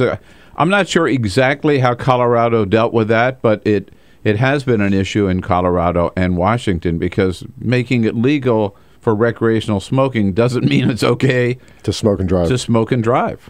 Well, and I think that, you know, Terry, tell me if this is what your experience, that you know, that some folks are saying that the marijuana that's being legalized today is very, very different, much stronger, much higher levels of THC. Do you find that, Terry?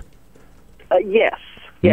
Plus, there's a lot of drugs out there that are flying underneath the radar because they've got so many chemicals in there that it's like when people were getting high on what they called bath salts. It's almost impossible for some of the drugs to be tested. But right. We know that they're very impaired. Terry, got to leave it there. Thank you so much for the call. But those are two issues. But access to young people, you know, younger than 18 or 21, and driving. Yeah. Got to deal with both those, and we will, and we can. This I agree. Is the Bill Press Show. So this is my computer. This is your computer. Let's go on the internet. Let's go. Click it. Yes. Okay. I cursor in between the R and the E. When I say dot, I want you to just push the period. She's gonna love me all over again. That's it. Jamaica, here you go. Here we go. Good job. Thank you. Thank you. And I did it by myself. Feel smarter. So, I'm kind of new here, but I've noticed a trend. My human does this funny thing where she goes around and gets all my toys, and then she hides them in that basket by the door. You know, but it's always the same basket, and it's always in the same place. And then she acts so surprised when I find them, but, you know, she's putting them in the same basket. Again. It's like, hello, that's where you put it last time. You were the worst at hide and go seek.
Same time next week? Well, of course. Put away a few bucks, feel like $1 million. For free tips to help you save, go to Feed the Pig.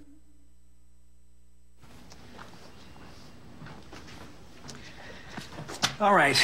I know this isn't any fun to talk about, but we should. Okay. So who's going to do what? I'll pack the dead batteries. Great.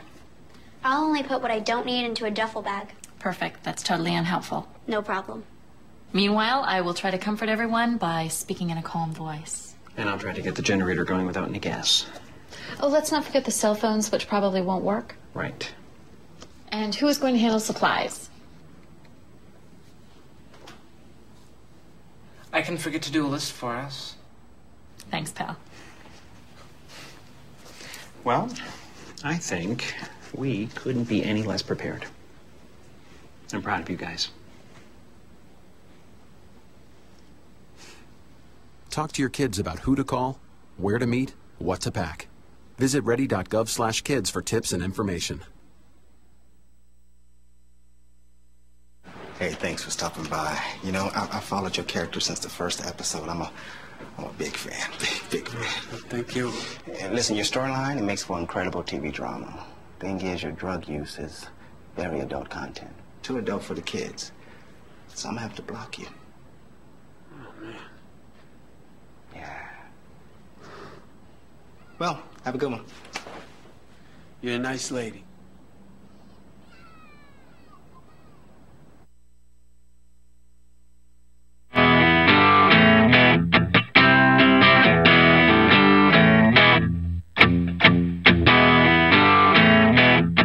On your radio, on TV, and online. This is The Bill Press Show. How about it? 33 minutes after the hour now. Here we go. It is the Bill Press Show, Friday, January 24. Coming to you live from our nation's capital. We are brought to you today by the International Brotherhood of Teamsters, the good men and women of the Teamsters Union under President Jim Hoffa. We all live better because of their good work, and you can find out more about all their good work around the country at their website, teamster.org. Eric Burns, the co-founder of Bullfight Strategies, here in studio with us as a friend of Bill. Always good to have you here, Eric. Great to be here, Bill. Thank you. And there's a big conference of the Republican Party, pardon me, here in town, underway, for the purpose of rebranding the Republican Party and reaching out to those groups of Americans that they seem to have lost support from. Young people, African Americans, Asian Americans, Latinos, and women. Pretty much everybody except the old angry white men. Exactly, right. So yesterday they said, let's bring somebody in to help us understand what women are all about and reach out to women and with a whole new message that's going to rebrand our party. And they chose Mike Huckabee, of all people. And here's what Mike Huckabee sort of indicating. Here's what I think about women at any rate. And if the Democrats want to insult the women of America by making them believe that they are helpless without Uncle Sugar coming in and providing for them a prescription each month for birth control because they cannot control their libido or their reproductive system without the help of the government, then so be it. Let us take that discussion all across America because women are far more than the Democrats have played them to be.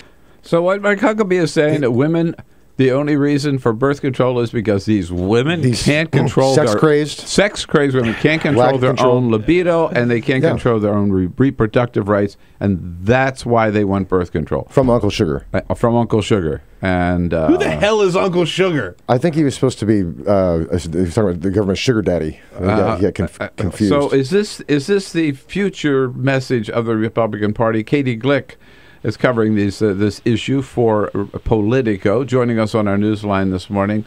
Hey, Katie, you got everything under control there this morning?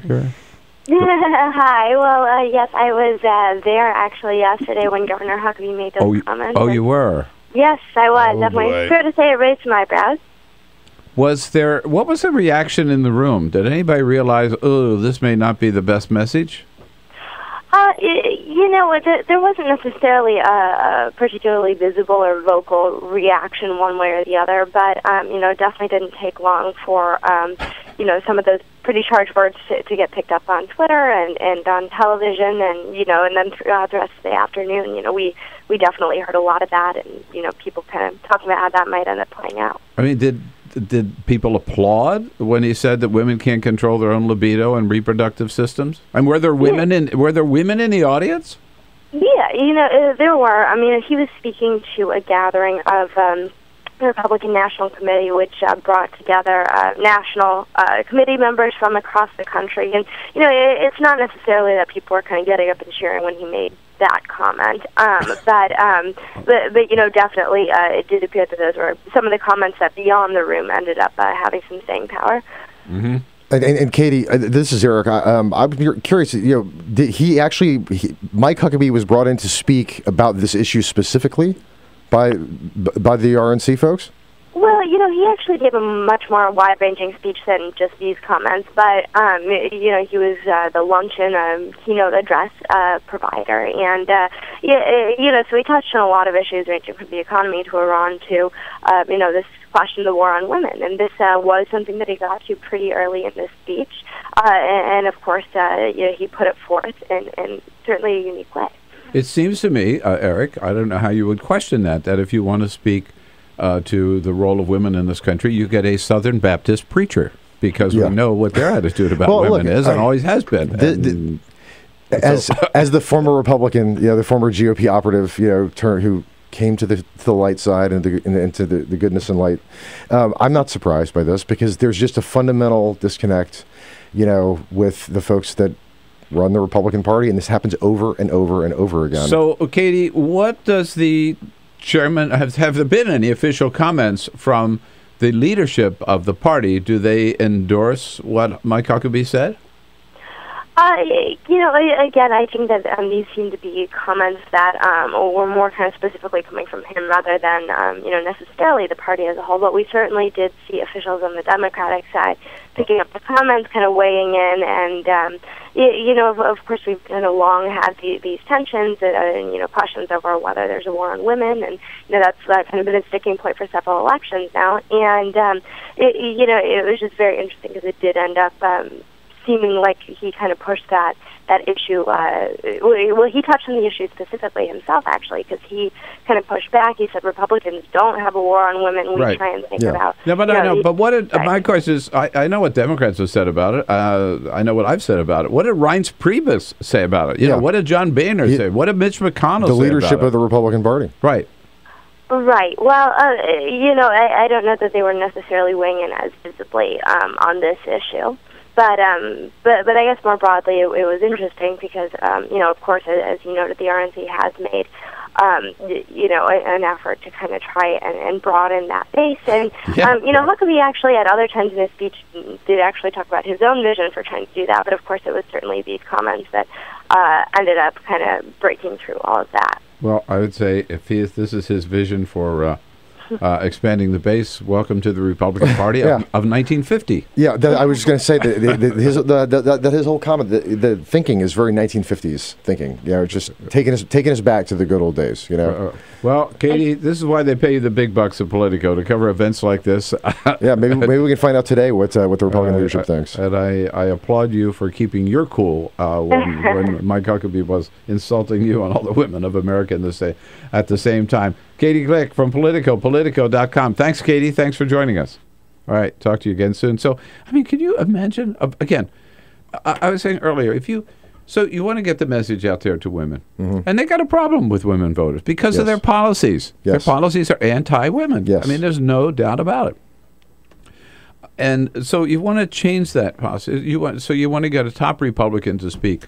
Why not Susan Collins? Why not Olympia Snowe? Why not Lisa Murkowski? Or bring back Kay Bailey Hutchison? Or there's any number of outstanding Republican women. Liddy Dole, if she's still she's around. I don't know. I think honestly, any woman. Laura Bush. Jesus, they got endless possibilities. Yes. Instead, they got Mike freaking Huckabee. I know. and it's and that message, a very socially conservative, as you know, former preacher. And it's just, this is not going to help them reach women, especially single women in an urban society, which is where they really get killed. Well, come on, single women especially can't control their libido. No, I mean, and nor their reproductive system, and that's they're that's what all the root of all evil in the world, Bill. That's why we have birth control. Speaking of evil in the world, Glenn Beck is back. He's back. When you were at, he's back. Eric was at one time president of Media Matters. When you were head of Media Matters, you spent a lot of time following Glenn Beck because he was on Fox News, saying some very, very divisive things. He came out the other night on Fox News and says, "I'm sorry about some of the things I said when I was on Fox News because I helped tear this country down." Well, he's right. He did. I think no. I mean, that was his whole shtick. It was his whole shtick. It was the entire show. I mean, look, I was there when this was kind of like his heyday in 2009, 2010, and there were times when I was concerned that this guy was going to incite like a civil war in this country. And but he either poisoned Nancy Pelosi in effigy on a show or something like that. I mean, he did all sorts of just really horrific things, and his rhetoric was just vile. If you were a fan of his show, and you were maybe on the edge a little bit, and you had a little bit of fear of the government or something like that, rational or irrational or whatever, if you watched his show, you would walk away feeling terrified and feeling like you had to do something. Or now, like right now, because the government is out to get you and your way of life, and that was his whole message. And in fact, let us remember there was a man, I think he was from Texas or somewhere out there, who was a big Glenn Beck fan and heard Glenn Beck talk about these leaders of this foundation, an environmental foundation, in San Francisco. That Glenn Beck said they were out to destroy the country, and so this guy packs his car with guns, and they stop him on the Oakland freeway across the bay on his way. He said to wipe out the Tides Foundation. The Tides Foundation. That's right. Walk in there and just and shoot them all because Glenn Beck told him. Right. Yeah. So it's it's very serious stuff. It's very serious. It is. So now, are we supposed to believe him that he's contrite? Well, when I first saw it, I was like, oh hey, it's great that Glenn Beck kind of realizes, and I thought, well, that's really kind of like just a casual, offhanded, kind of apology that for something that was just so egregious and divisive and brutally so, and viciously so. So I think and then he goes right back into, I think in the same day or two he's comparing, he's attacking Bill Nye the Science Guy for I guess getting upset that they're teaching creationism in school, and he's going right back to kind of the same old garbage. Yeah, and he still believes that President Obama is a racist, has a problem with white people, and I think it was just this week he called Obama a socialist again. So he hasn't changed. On the Blaze, he's still doing the same old. But he's brilliant though in his way, because he even just with that little apology, he seems relatable, and he seems like he's human, he's accessible, and it gives his followers something to go, he apologized for that and he's backed off of that. But really, he actually hasn't. No, I don't believe him for a second. I will continue your calls. Throw Glenn Beck on into the mix right now, as well as Mike Huckabee. I know you're going to talk about. Come on, all you women, women whose sexual libido you're willing to admit it's out of control. It's okay. No, give us a call. Front of the line. That's what I'm saying. Front of the line. Front of the line, yes. And Uncle Sugar's here. Oh, God. It's the Uncle Sugar Show. Good morning, everybody. 866-55-PRESS. No. This is the Bill Press Show.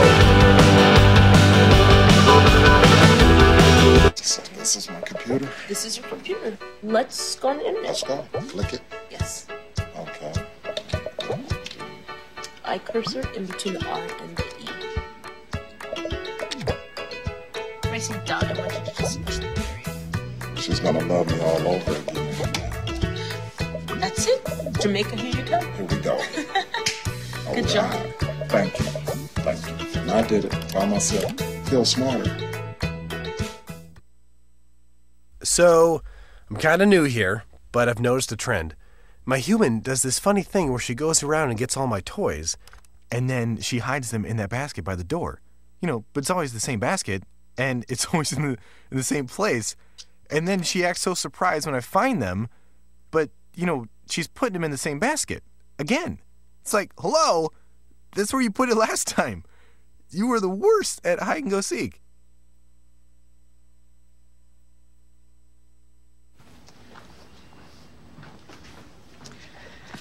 All right. I know this isn't any fun to talk about, but we should. Okay. So who's going to do what? I'll pack the dead batteries. Great. I'll only put what I don't need into a duffel bag. Perfect. That's totally unhelpful. No problem. Meanwhile, I will try to comfort everyone by speaking in a calm voice. And I'll try to get the generator going without any gas. Oh, let's not forget the cell phones, which probably won't work. Right. And who is going to handle supplies? I can forget to do a list for us. Thanks, pal. Well, I think we couldn't be any less prepared. I'm proud of you guys.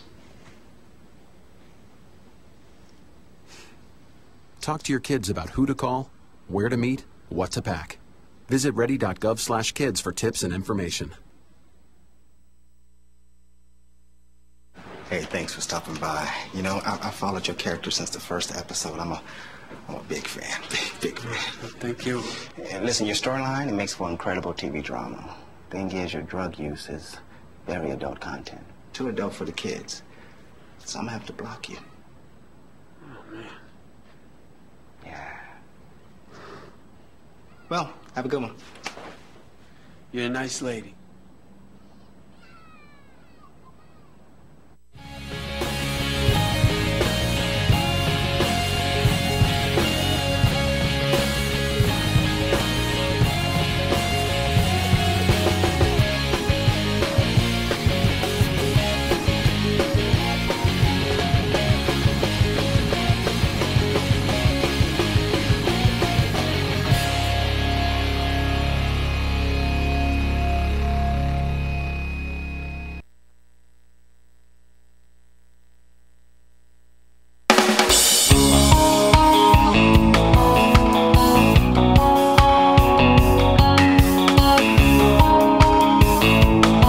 Seen on Free Speech TV and online on TawkrTV. This is the Bill Press Show. Well, we got a problem here. It's 11 minutes before the top of the hour. In the next hour, David Cole from Georgetown University. A great piece in the New York Review of Books this week about the NSA, about Bradley Manning and Edward Snowden will be joining us. And then Chef Jeff Tunks from Acadiana, D.C. Coast, and District Commons and other great restaurants here in Washington, D.C. will be here with some Super Bowl treats. How about that? That sounds great. And Eric Burns is here as a friend of Bill. The problem that we've got is there's just too much to talk about and not enough time. I mean, that's the case. Can we go a fourth hour today? Yeah, well, it's Friday. Sure, we could do that. Friday, we could do that. Right. Yeah. I'm game. I mean, I'm not going to be here, but you're welcome to. I think everyone else is going to leave. There are too many scandals to talk about. We didn't even get to Bob McDonnell yet, which we will in just a second. But first, down to Peter's native home state, South Carolina, Lawrence, South Carolina. Hello, Robert. Good morning. Yes, good morning. Well, what's up? Well, the conversation about Glenn Beck and Mike Huckabee reminds me of a comment that Strom Thurmond made about mill workers. Said all they needed was 2 pair of overalls and a little change to rattle in their pockets. Oh, really? Oh, man. Oh, no kidding. Wow. Yeah, but you know what, Robert? That was Strom Thurmond back in the 40s or 50s, probably, right? Yes. Yeah. You know, this is Mike Huckabee yesterday in 2014. Hey, thanks, Robert. I hadn't heard that Strom Thurmond comment. It's like the legacy continues down through the generations, you know. I mean, I grew up hearing that kind of talk from that Huckabee said yesterday in South Carolina. Right. It was a long time ago. Not that long ago. Right. But in South Carolina. And you would hear what Mike Huckabee said about women in a Southern Baptist church. Oh, yeah. But you wouldn't think you would hear it as the message of a It's national party. part of the rebranding effort. Right, right. Certainly a party that wants to reach out, right, to women. I've got to ask you about, so Bob McDonnell, a former governor of Virginia not so long ago, on 14 counts, what possessed him? You know, like his wife goes on a shopping spree in New York. She drops $10,000 in Oscar de la Renta store. They fly her up there in the private jet, get a Ferrari to drive her around up at the Upper East Side so she can go on this shopping spree. And he doesn't see anything wrong with this? It definitely is just kind of it's just to the level where it's absurd because it's so obscenely over the top, and I don't know. But apparently in Virginia, it may not be against the law. Well, and in a lot of Virginia, Texas, I think is and I don't know if I doubt Rick Perry's passed any meaningful ethics reform in the last couple of years. Yeah. But Texas is a state that just really doesn't have a whole lot of at the state level a lot of regulation. Yes, a lot of the big states are like that. And because there's big money and there's big business, and they want to be able to fly legislators around, the governors, and Now, it's reported this morning that Bob McDonnell was offered a plea bargain, saying if you plead guilty to one charge, that's it for you, and no charges against your wife. And he said, "Nope, throw the whole book at me. I want to go to court." Which I thought he was smarter than that. Well, you know what? I think I would do that just to protect my wife. I mean, because I think she could. They're clearly, and I don't know if there are currently charges against her. They're obviously going after him. I think they are. They both have lawyers. Both 14 counts. 14 charges are against her, him, and her. I mean, I would. There's no question that I would take that deal. But hey, to protect her, right? And just because my God, these two could end up in jail for the rest of their lives. We were wondering yesterday if they're going to share the same cell. I don't know that they will. I don't know. I've heard that the indictment is quite something interesting to read, and there are a lot of apparently details in there that they didn't want to get out about their life. Well, all I got to say is, I don't know what the law in Virginia maybe is. We know more lax than it is in some other states. But he may have a good case. I don't know, but clearly there's something really totally horribly fundamentally wrong, and it was blatant. The notion, quid pro quo. Yeah, the notion that there is not is just kind of ridiculous. Yeah, And what was he thinking? Get elected there, and then just turn around and basically say, hey, governor's office for sale. I'll arrange a meeting for you. Now, by the way, my daughter's getting married next week. Do you think you might be able to pick up the tab and not think there's anything wrong with that? It's a little it's just a little more straight taming, old school than say what Chris Christie does, which is redirect federal resources to not have them help you after a hurricane or something. If you believe that, I have a bridge. I want to sell you. No, Eric. Good to see you, my friend. Thanks for coming in. Thank you so much. We covered a lot of territory today. It was a lot of fun. Bullfight Strategies is where you can find Eric.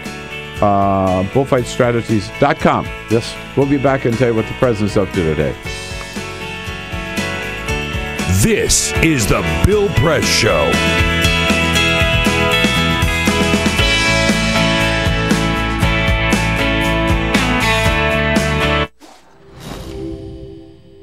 In the early 20th century, the war to end all wars didn't end war at all. It stoked the fires of change. A traumatized world was ripe for change. The world was ready for modernism. Modernists wanted to forget history, or at least reinterpret it. More than just a style, modernism applied to virtually all forms of creative expression. Innovative artists like Picasso, Escher, Dali, they all started looking at their world differently. Other artists tried painting light itself. These were the Impressionists. Surrealists went a bit further. We had entered the age of the isms. Cubism, symbolism, futurism, constructivism. All these new modern ways of looking at the world blew people away. When it came to architecture, modernists were intrigued by emerging technology. Concrete, glass and steel featured heavily in their buildings. Modernists believed that they could design a better society. Ornamental indulgence was considered a frivolous waste of effort. They thought function should always dictate form. and that mankind's intelligence, creativity and capability for radical thinking should be celebrated. Take the Russian inventor Georgy Krutikov. He suggested an idea for a city held aloft by electrical currents. This at a time when there was barely enough wattage to keep the lights on. Not everything they designed was a resounding success. But you could argue modernism was the single most influential movement of the 20th century. From house music to housewares, tables and chairs to graphic design, all have been created by the aesthetics and ideas of modernism.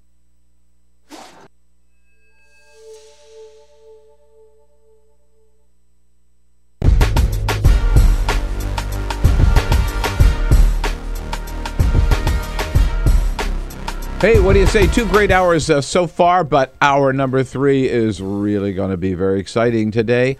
David Cole has written a powerful piece for the New York Review of Books about Edward Snowden, and Bradley Manning is going to be joining us. And then Chef Jeff Tunks, who leads maybe 5 of the best restaurants in Washington, D.C. Their executive chef will be in here to tell us all about great Super Bowl foods that you can make on the 3rd hour on TawkrTV. Go to our web video stream at youtube.com/TawkrTV.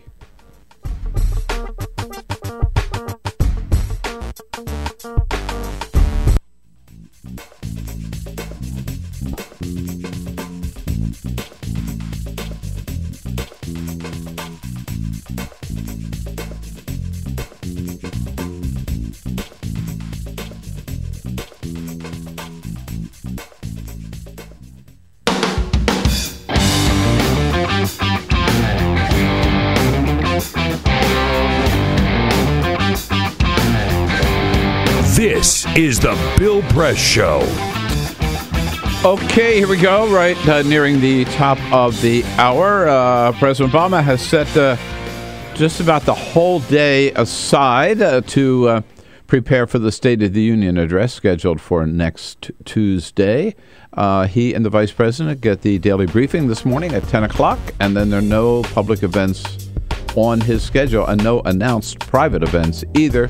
The only other event on the White House schedule today is our press briefing with Press Secretary Jay Carney at 12:45. In the next hour, David Cole from The Nation and New York Review of Books and Georgetown Law School on Bradley Manning and Edward Snowden, and then Chef Jeff Tunks from Acadiana and District Commons on Super Bowl goodies. This is the Bill Press Show.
Broadcasting around the nation, on your radio, on your TV, and online. This is the Bill Press Show. The big story of the day, I know you are waiting to hear. We will put you at ease by telling you right away, Justin Bieber is out on bail. You don't have to worry about him. He's not in jail. Doesn't have his jumpsuit on any longer. Okay? Maybe he's tooling around his Lamborghini this morning. Who knows? Who cares? Good morning, everybody. Happy Friday, January 24. Great to see you this morning. You're looking good here on a cold Friday morning across the United States of America. Record low temps with this polar vortex. Still a lot of snow around, a lot of ice around, and more snow predicted for the East Coast this weekend. Wherever you happen to be on your local progressive talk radio station, anywhere in this great land of ours, we are there with you. We're there for you. Thank you for joining us. And, hey, go the full Monty here. Give us a call at 866-55-PRESS and join the conversation at any time on the issues of the day we're talking about. If you also are watching us on our video stream at youtube.com/TawkrTV. It's good to have you with us as well. And if you can't get to a phone, 866-55-PRESS. Just send us your comments on Twitter at BP Show or on Facebook, facebook.com/Bill Press Show. You will reach me and the team here, Peter Ogburn and Lisa Murphy. Hello, guys. Hey, hey, hey. Good morning. Everything good? Yes, indeed. Yeah. Friday. Oh, gosh, yeah. Great show today. Here we go into the weekend with Alicia Cruz standing by on the phones and Cyprian Balding keeping us looking good on that video stream. Yes, indeed. The number one story, no doubt about it. Everybody, this is what the cable news yesterday. It was, let's face it, it was a slow news day. It would have been a no news day if it weren't for Justin Bieber. But he gave everybody something to talk about yesterday all day long, including on the late night shows with David Letterman. Here is a short summary of the trouble that this Justin, and I talked to him, remember when he was Of course, you tried, yeah. The kids, in Germany, his monkey was confiscated. That's remember that? The first, yeah, that was he got in trouble for insulting Anne Frank. I know, that's he hired absolutely true. hookers in Brazil. Yeah. He was egging a neighbor's house. And today, Lindsay Lohan actually said, well, what's with this guy? Yeah. Things might be really bad. Right. The two of them. He makes her look like an angel, huh? Yeah. That is a bad sign. Yeah. Pretty reckless, pretty irresponsible. I mean, even at 19, come on, right? Although I'm not defending Justin Bieber at all because I had better sense when I was 19. But if I was the world's biggest pop star and I had unlimited money and I was 17, 18, or 19, I would probably be doing some very, very, very stupid things. No, but you're a Canadian. You're supposed to be. Elisa is Canadian. Oh no, I didn't know that. Yeah, Elisa Murphy is the resident Canuck Canadian. on board. No, but what I was going to say is, if you're Canadian, you're supposed to be smarter and wiser. That's true. Yes. And certainly Canadians are all about comedy, so maybe that's his point. That's the only defense I could give him. American kids. That's my point. All right. So, David Cole from Georgetown Law School writes for The Nation and New York Review of Books here on Edward Snowden, Bradley Manning, and Julian Assange at the top of the hour. And then we'll be joined by Chef Jeff Tunks from Acadiana and District Commons and other great restaurants here in Washington, D.C. in studio with us. But first, this is the Full Court Press. Bill, my favorite story of the day We are now... Not Justin Bieber? Not Justin Bieber. And that's the biggest story of the day, as you know. My favorite story of the day came yesterday as 5 reputed mobsters were indicted on crimes that go back over several years. There's a string of crimes that go back like 30 years that haven't been solved, including the 1978 Lufthansa heist at JFK International Airport, where a band of robbers that had always been suspected had been mob-related stole about $5 million in cash and $1 million in jewels. That heist was a large part of Martin Scorsese's movie Goodfellas. I know. This came right out of that movie or right out of The Godfather. Yeah, and so they have now arrested 5 men, and they say that these guys had a big part in that and a lot of other crimes. Mobsters. They're alive and well from the Bonanno crime family. This is like a blast from the past. I mean, the mafia, they're still, these families are still there. They're still operating. Yeah. The mafia still exists. They're alive and well. Not just in Sicily. Good morning to our listeners in Chicago and New York. Don't forget Providence. And Providence, that's right. I made a mistake one time whenever we had our first child, and someone asked me, "What does your wife do?" And I said, "Oh, she doesn't work." Because a stay-at-home mom is very, very important and should be a very high-paying job. They did, salary.com took a look at stay-at-home moms and all the jobs that they do around the house. They do this every year, and they found out that this year, a stay-at-home mom, if you were to pay her for all of her services, should be making $113,568 a year. And that includes housekeeper, cook, daycare teacher, van driver, janitor, psychologist, CEO, laundromat operator. You put all this together, and if you're a stay-at-home mom, you should be getting $113,000, but of course, you just do it because you love it. That's not enough money, actually. Seriously. It should be higher than that. Yeah, I hear you. Pope Francis, you can follow him on Twitter at Pontifex. Well, the Pope yesterday said that the internet is a, quote, gift from God. God has given us many great gifts, according to the Pope, and the internet is just one of them. It gives a way for believers from around the world to now have a forum where they can communicate with each other. You see this this is a desktop right here? Yes. All right. If this is a gift from God, he can have it back. Because this damn thing hasn't worked. Seriously, for the last 2 days, I can't get my email. I can't get on any of the social websites. Yeah. So... Cyprian's got a shot of it now. Yeah, all right. Well, God, you can have it back. I don't Look want... out for lightning to come down and strike the computer. It could happen. I don't want it. I'd approve. 13 minutes after the hour. We have talked a lot about NSA since Edward Snowden first revealed what they were up to several months ago. Talked a lot about it this past week in the wake of the president's speech a week ago today at the Justice Department. David Cole has written a very powerful piece in this week's New York Review of Books. He's a professor at Georgetown Law School and also writes for the Nation. This article, The Three Leakers and What to Do About It, about Edward Snowden, Bradley Manning, and Julian Assange. David Cole joins us on our newsline this morning. Hey, David, I'm a big fan. Good to talk to you. Thanks for joining us. Thanks for having me. Absolutely. I didn't realize you were in Washington. This is, This is great. All right. Well, we're going to have to get together here. So let me ask you, first of all, and I've read your piece. I loved your piece. Is it, for our viewers and our listeners, is it ever okay to leak secret documents?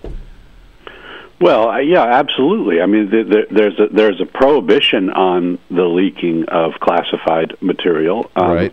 So you are violating the law. But sometimes there's a higher purpose. Sometimes the benefit of the leak outweighs the cost of the disclosure. And so, I think most people today recognize that Daniel Ellsberg's disclosure of the Pentagon Papers to the New York Times was justified. It was the benefits of the disclosure were outweighed the costs. So I think I think there is a kind of cost benefit analysis, and in fact there are whistleblower protection laws that don't apply to Edward Snowden, but that apply to other government officials that do in fact give them protection in situations where they are revealing fraud or abuse and the like. So in some cases it is important and okay to do so.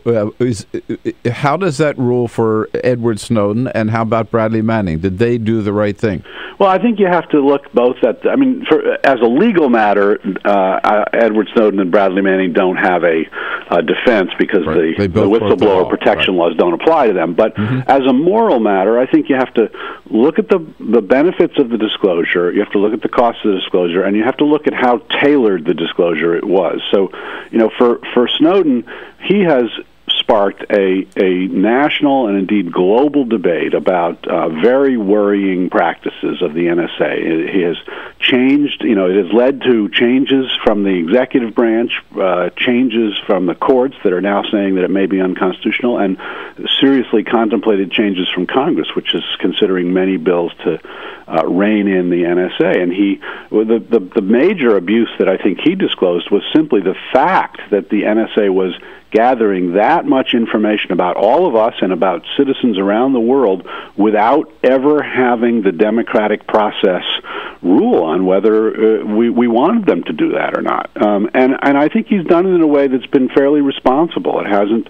It's not clear that he's undermined the programs in any substantial way or put anybody at risk. And Manning's disclosures are more problematic. On the one hand, he disclosed some illegalities, but he also dumped hundreds of thousands of documents through WikiLeaks, many of which didn't disclose any real abuses, and did disclose the identities of many people who had come to embassies in various countries around the world and risked their own lives and reputations by talking to U.S. embassy officials on the promise of confidentiality, which then Manning threw out the window. Right. Snowden definitely was more selective in what he released.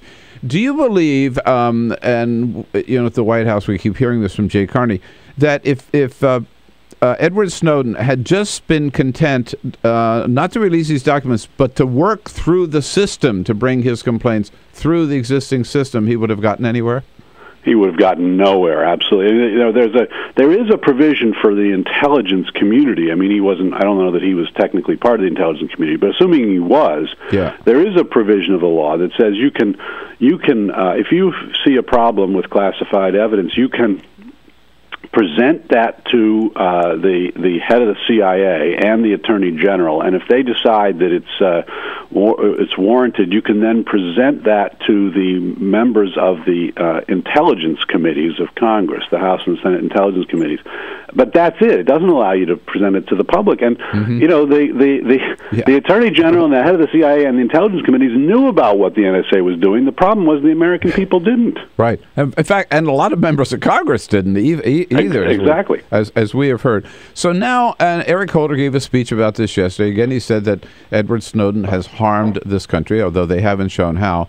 And he said, but, if Mr. he calls him, Mr. Snowden wants to come back and have a discussion about entering a guilty plea, he'd be happy to talk to him. Yeah. Well, I don't think that's going to draw him out of Russia. Yeah, I mean, the idea, would he get, if he came back and went on trial, the chances are he'd end up with Bradley Manning. Would you agree? Well, I think that's right. I don't see the executive branch, given the scope of the information that he took and the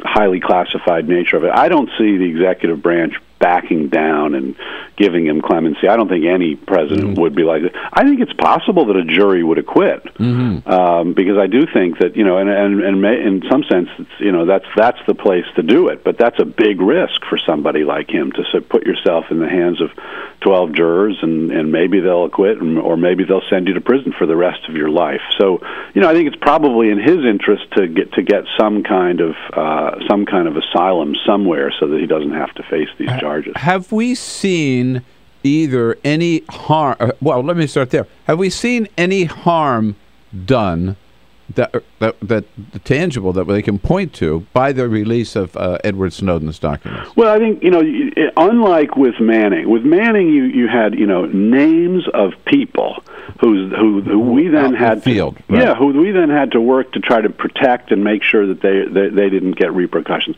Snowden hasn't disclosed any source or individual put anybody's life in danger in that way. I think what the NSA folks would say is by making it public the kinds of surveillance that they're engaged in, that will lead the terrorists to avoid those kinds of surveillance. I think the response to that is, what could you possibly do to avoid NSA surveillance, given how expansive it is, number one? And number two, I think anyone who is engaged in terrorist activity probably assumes that the government's listening in to him, because it's always been clear that the government can listen into suspected terrorists if it has a basis for believing that they're engaged in terrorism. And if you're a terrorist, you don't know what the government knows about you, so you have to assume already that they're listening in. So I just don't see the case for a major instances of harm here. Well, it's a very, very thoughtful analysis, I think, of each of the three of them and the contribution that they have made, and how they're and the differences between each of these cases. Again, you can find it in the New York Review of Books this week, the three leakers and what to do about them, and you can find David Cole often in the pages of The Nation, thenation.com. David, good to touch base with you. I hope we can talk again soon. Absolutely. Nice to talk to you. Thank you so much for your good work. David Cole. Bye-bye, Bill. This is the Bill Press Show.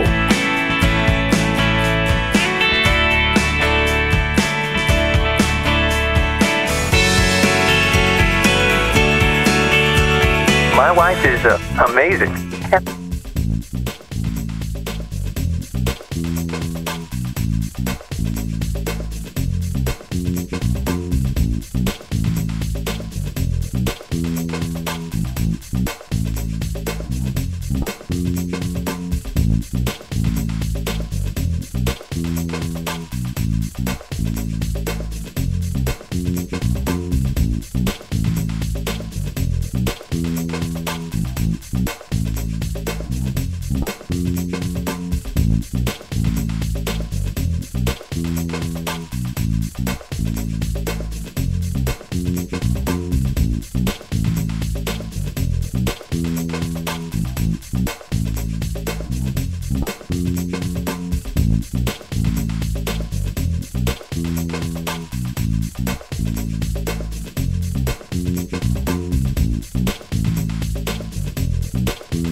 To the hour. Are you hungry?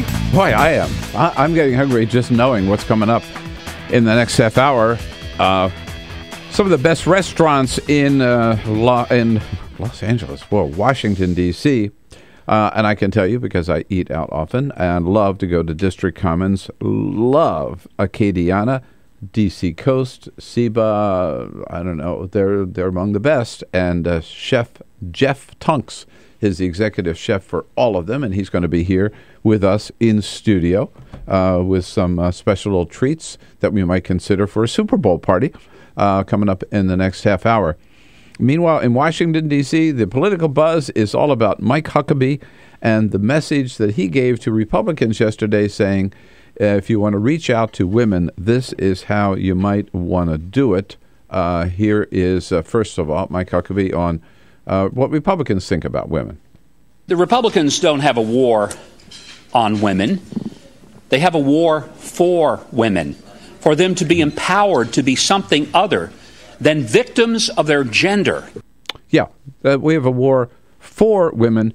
That's why we oppose any effort to provide them equal pay for equal work, and that's why we oppose access to health care for women, particularly, especially for birth control. And what does he think about what is birth control all about?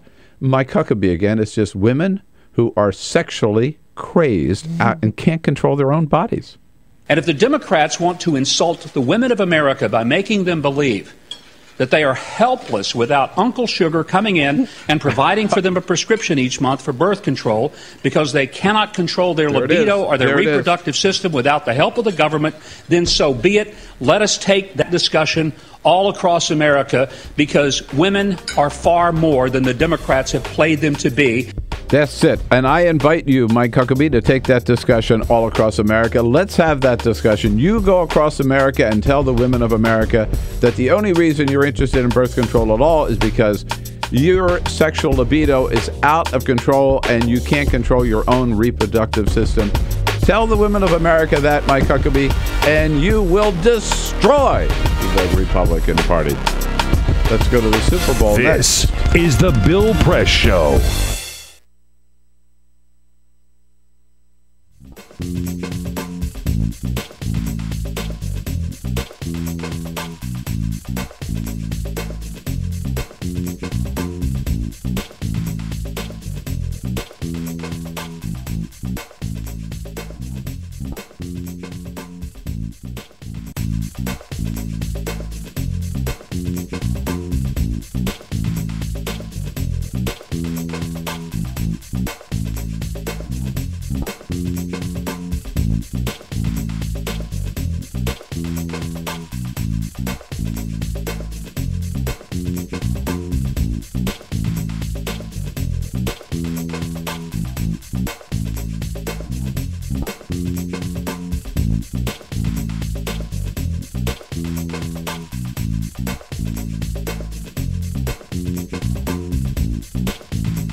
Seen on Free Speech TV and online on TawkrTV. This is the Bill Press Show. Here we go, 33 minutes after the hour. Welcome back to the program here, the Bill Press Show, coming to you live coast to coast, all the way across this great land of ours. We are there on your local progressive talk radio station, of course, and on our video stream at TawkrTV, youtube.com/TawkrTV, seen around the world on our video stream. And we are so excited. Look, there's nothing better that Peter Ogburn and I at least like to do than eat and drink. Pretty and much. There are... Pretty much. I got to tell you, and I would say this even if this man were not sitting here, there are no better places that I like to eat and drink in Washington, D.C. than District Commons and Acadiana, D.C. Coast. I go down the list, the new place, Fuego Cucina. All restaurants by the Passion Food Hospitality Group. Chef Jeff Tunks is the executive chef for the whole gang of those restaurants, and join us in studio this morning. Good morning. Nice to meet you, Chef. Nice meeting you, too. And I got to tell you, thank you for all the good food and that I've my pleasure. enjoyed. Thanks for being such a good fan. Well, here's the thing. These are very different. Each of them is great in and of itself. But District Commons, right? Kind of basic, good American food. Yeah, contemporary, like American tap room almost type thing. Yes. Yeah, and then you go to Acadiana, which is the best of Louisiana. Yeah, the best I think so too. of the Bayou kind of cooking. And so, how do you? Well, a little bit of my work history. Range. Yeah, it's like, we first opened DC Coast almost 16 years ago. And, really? Seafood, sort of bringing where I'd worked before. I'd worked in DC and out in San Diego and down in New Orleans, and sort of brought those three distinct regional cuisines from those coasts to DC. And then Acadiana was sort of a natural branch off from, that best, I think, American regional cuisine from Louisiana. And it's just been fun. It's good. We don't want to cannibalize ourselves. We want to be diverse enough with our concepts that we have the same aura of expectation with service and price point and energy and everything else and quality. But each restaurant was different enough in style with cuisine and food. Absolutely. That you could eat for lunch at Acadiana and then go to dinner at District Commons and have that same umbrella of expectation. But yet you're getting a different restaurant. It's not a cookie cutter type chain type thing. That's good. I must admit, I haven't been to Fuego Cocina yet. So that's real fun. It's over in Clarendon. It's a very dynamic area. It's a young clientele, and it's a fun restaurant. It's it's our really. I've got a great staff, and I've got a great chef from Mexico City who also does District Commons for us. He started as a cook with me 10 years ago at DC Coast. So this is really a showcase of his cuisine a little bit. And now I have discovered, whether it's as I travel around the country, with this economy, even with the economy the way it is, it seems to me that restaurants have been doing pretty well. Is that? Yeah, I think so. How's the restaurant business? Yeah, it's good. I think it's changed. It's sort of morphed to, there's a lot of people, there's not much dining anymore. There's a lot of eating out and entertaining, but not the real formalized dining and going through multi-courses and stuff. Mm-hmm. People want to go out and have good energy, good price point, and have fun when they eat out. And I think it's just people's lifestyles, with people working as much as they do and traveling and just the high, hectic pace of life. Going out to eat is easier. It's less cleanup, obviously, and it's fun. It's part of entertainment. Right. And we found out, especially with Fuego, for example, that people want to get in. They want to have smaller plates. They want to have little different styles of bites and different styles of foods, and not be burdened down by like a large entree or multi-course meal. So that does seem to be the direction. I hadn't thought about that. It is a little bit and stuff, and people, so not so stuffy and formal and long, and multiple courses, but just kind of right. A restaurant that has high energy. For example, District Commons, we have a lot of complaints. Not a lot of complaints, but it's a loud, vibrant restaurant. But that's what people like too. They don't want to go to a place like a library or these old school hotel restaurants where it's a real formalized 3 or 4 hour ordeal. They want to come in and meet some friends at the bar and have a couple of appetizers and maybe segue to the dining room and the same things. So. Yeah, well, to me too, more and more noise is a factor in a restaurant. And I've left restaurants because I couldn't hear the person I was having. But I have never had that complaint at District Commons. I think you've got it just about right. Well, we've added some acoustic panels and stuff. I mean, it's sort of like the design of the restaurant. It's really this refurbished wood and reclaimed wood and hard surfaces, which is sort of the modern look of a new restaurant nowadays. A lot of glass, for example, District Commons. But we've put in some things because I agree, you want to be able to listen to your table mate across the table, talk and converse. Yet you want to have a place that's got some energy and some vibrance to it. All right, enough talk. Let's eat. What do you got here? This is sort of getting close to Super Bowl, and we're thinking. Actually, at Fuego, we have a couple of Super Bowl packages that you can call and pick up. So some platters to sort of take the ease and burden of all the preparation on you. menu, and nothing resonates a football party more than Mexican food to me. I think it's easy, it's fun, it's got great flavors. Of course, I'm a part with margaritas and ice cold beer. It's always a plus. Yeah. But we brought some stuff that we offer here that's just easy. We were open this early, so I brought this stuff home last night and stuff. But we do have a classic style ceviche cocktail here, which with fresh tilapia, a little bit of habanero chilies, fresh lime juice, cilantro. Yeah, it looks that like is tilapia. Yes. Scallops almost, but yes, yeah. And it's sort of the lime juice sort of begins to cook the fish a little bit. This is a Veracruz style Morisco cocktail. It's got a little bit of octopus. It's got some of the ceviche in it too. It's got some shrimp, and it's sort of tossed with a spicy tomato. Is this cooked or is it raw? The shrimp and octopus are cooked. The fish is the same as the ceviche toss. And then I made fresh to order some guacamole there. And then we have some of our salsas. We have our traditional red salsa and our green salsa with some fresh fried chips. So it's like I said, this is an easy spread to put out if you're entertaining for a Super Bowl, for example. You can make this stuff ahead of time, and any kind of spreads, dips, chips, things that you don't have to be in the kitchen. You want to be in front of the TV and be able to watch the game. There are a couple of golden rules, with like party food and football watching food.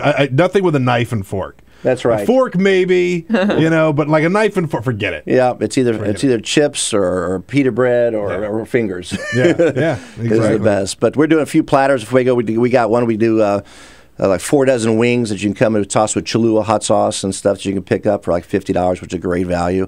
And we have build your own tacos. We sell 2 pounds of either pulled pork or pulled beef, and you can handmade tortillas and all the condiments that you can build your tacos at home.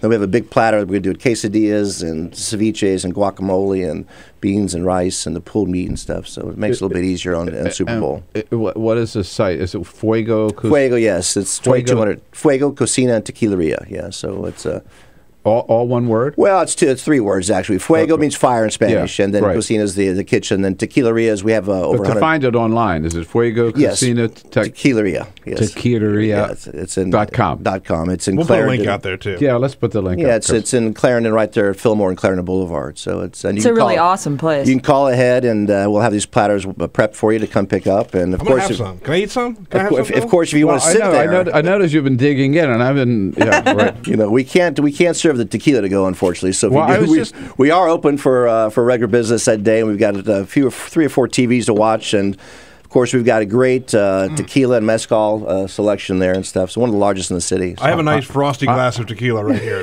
The breakfast champions. Yeah, just wash it down. Raw fish and tequila. Yeah, man. I'm a big ceviche fan. I love it. This is so good. And it's really good for you. It's one that this is all real good for you. I mean, avocado is a great natural fat, and ceviche is just tossed with a little bit of olive oil, and these are very light, full of flavor, protein rich. Holy cow, that's good. Yeah, it is good. It's one of my favorites. I love that. Now, Chef, my wife and I, Carol, were just in Sicily. And the octopus, boy. What a good trip, yeah. Oh, yeah. I mean, in the market in Syracuse, I mean, there's boxes of live octopus that they had just caught, that morning. Right, yeah. Right at the outdoor market. We don't eat that much octopus here. It's not available, or it's people. It's become more and more popular in restaurants. I think people are intimidated about, especially cooking it at home, because if you don't prepare it right, it can be very tough and chewy. I was going to ask you. I don't know. It's one of those things you either cook for 1 minute or 1 hour. But we do have it. We have it on our menu at Saba. It's been on the menu for Saba since day one. We have it on our menu at Passion Fish. We have it part of this menu here. So 3 of our restaurants we do serve it. But we do. It's a great baby octopus. We braise it so it's tender. And then we either grill it like we do at Sabre or add it to a cocktail with this Morisco here at Fuego and stuff. Guacamole is great. Yeah, but this has been a great trip. I mean, I was the sardines and the limoncello and everything, I'm sure, And the caponata. And you got. So, but with... I've seen salad here where they take the legs of the octopus and cut them up in like little rounds or something. Okay. Yeah. But what about the head of the octopus? Do you eat that? We take octopus. We get about a 6 to 8 pound octopus in. It comes in whole, and then we braise it in court bouillon, which is a fancy French term for an aromatic poaching solution with red wine and vinegar and aromatics and herbs. And then we clean it. We take the beak off of it and then remove some of that head. But then you get the large bodies of where it touches, where it becomes the head into the tentacles and stuff. And it really depends on the size. Sometimes you can leave them almost whole, the really baby octopus, and you can grill them. Or the larger ones, we sort of dice or slice into cubes or so. But who was supposed to bring the beer? I have some beer. You want me to bring in some beer? You want a beer? The ice cold Corona would be nice right now. So. I mean, I hate to admit in front of my boss that I'm keeping beer stashed at my desk, but I mean, especially at 8:43 in the morning. I think this is almost your happy hour now. Isn't it? I mean, we've been up I've been up that my long. happy hour is midnight. You guys are like 9 o'clock in the morning. Is your happy hour? Exactly. You know, as my father used to say, it's 5 o'clock p.m. It's somewhere. That's right. In the world, it is. You know, that's the name of a beach house in Outer Banks I saw once. I think it's 5 o'clock somewhere. You know? That's right? That mentality. I think so. All right. He is the master chef of some great restaurants in the D.C. area. Chef Jeff Tunks. You know, you may have a question about something you're thinking about for Super Bowl, or how you can make some of this stuff yourself, or what do you suggest? The chef is here. Don't often get a chance to talk to the man, the brains behind the food that comes out at these restaurants, putting it all together. We'll talk more about that when we come back. Isn't it great? Yeah. Thank you. So we're going to take a break so we can eat a little bit here. That's right. Yeah. Right. Your call's at 866-55-PRESS. This is the Bill Press Show.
On your radio, on TV, and online. This is the Bill Press Show.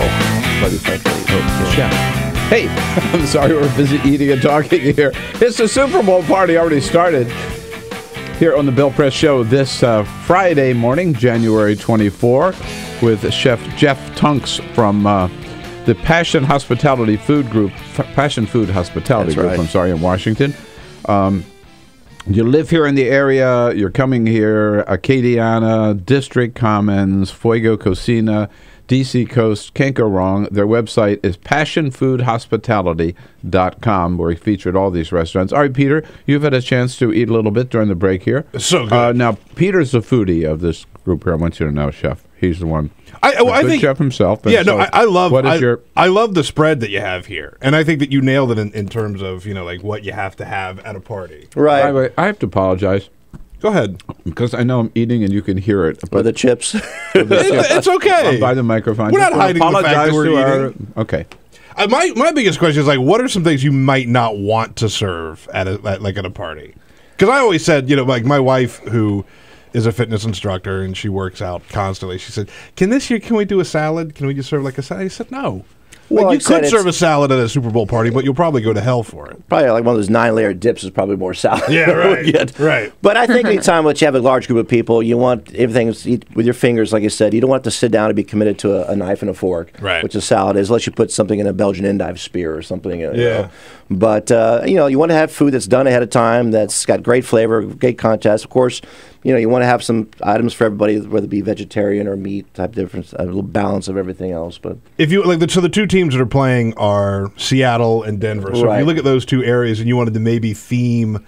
You can always channel this, but this is probably more of the Denver spread here. Okay. I would always sort of connotate Mexican food when I go to Colorado a little bit. Phenomenal Mexican food. I guess with Seattle, you probably do some cedar plank salmon or, some salmon croquette or something. You always think about Pike's Market or someone that's throwing the fish up there. But that's popular. A lot of, I have my cousin who lives in Arkansas, and they have a group of guys on Monday nights that wherever the home team is, they try to channel that cuisine. Nice. So if it's, if it's in Tennessee, they're trying to do barbecue. If it's New Orleans, of course, they're doing gumbo and etouffee and jambalaya.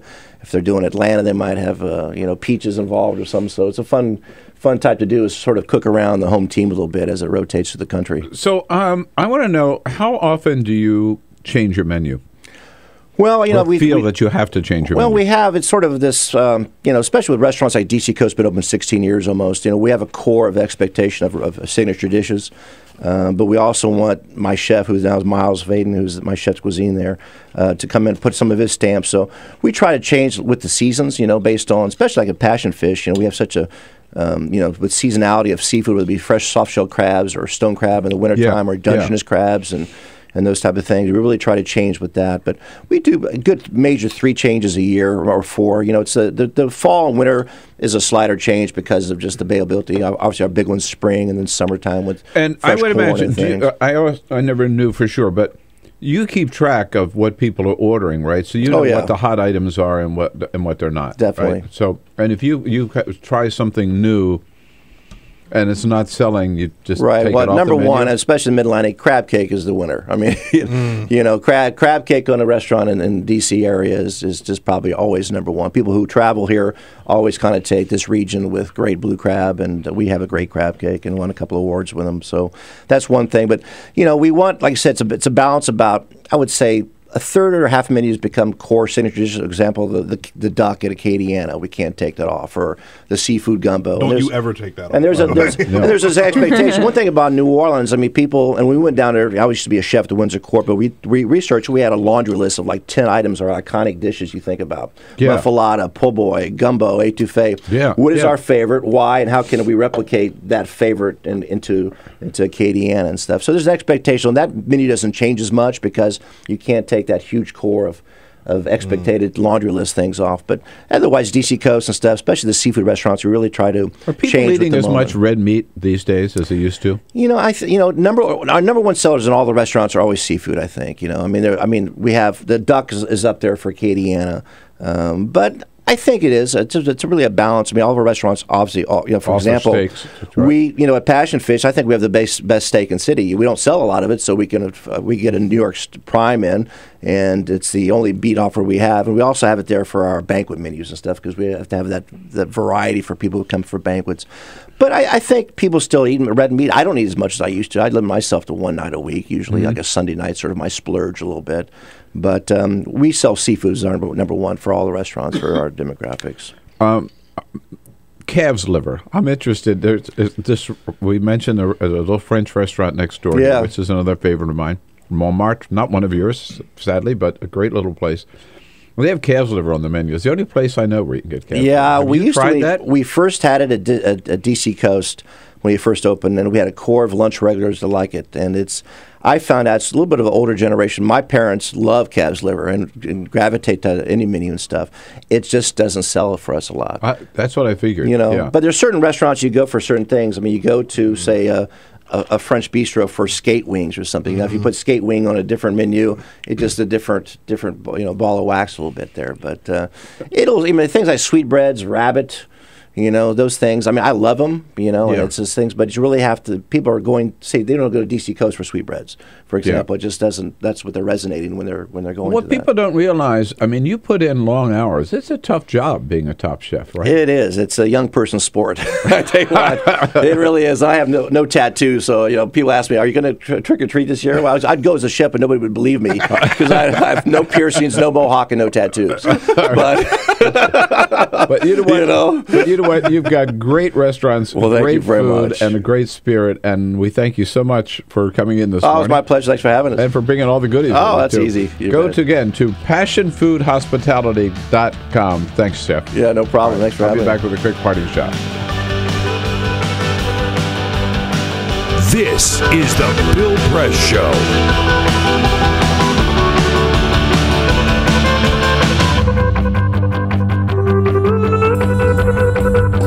You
The Parting Shot with Bill Press.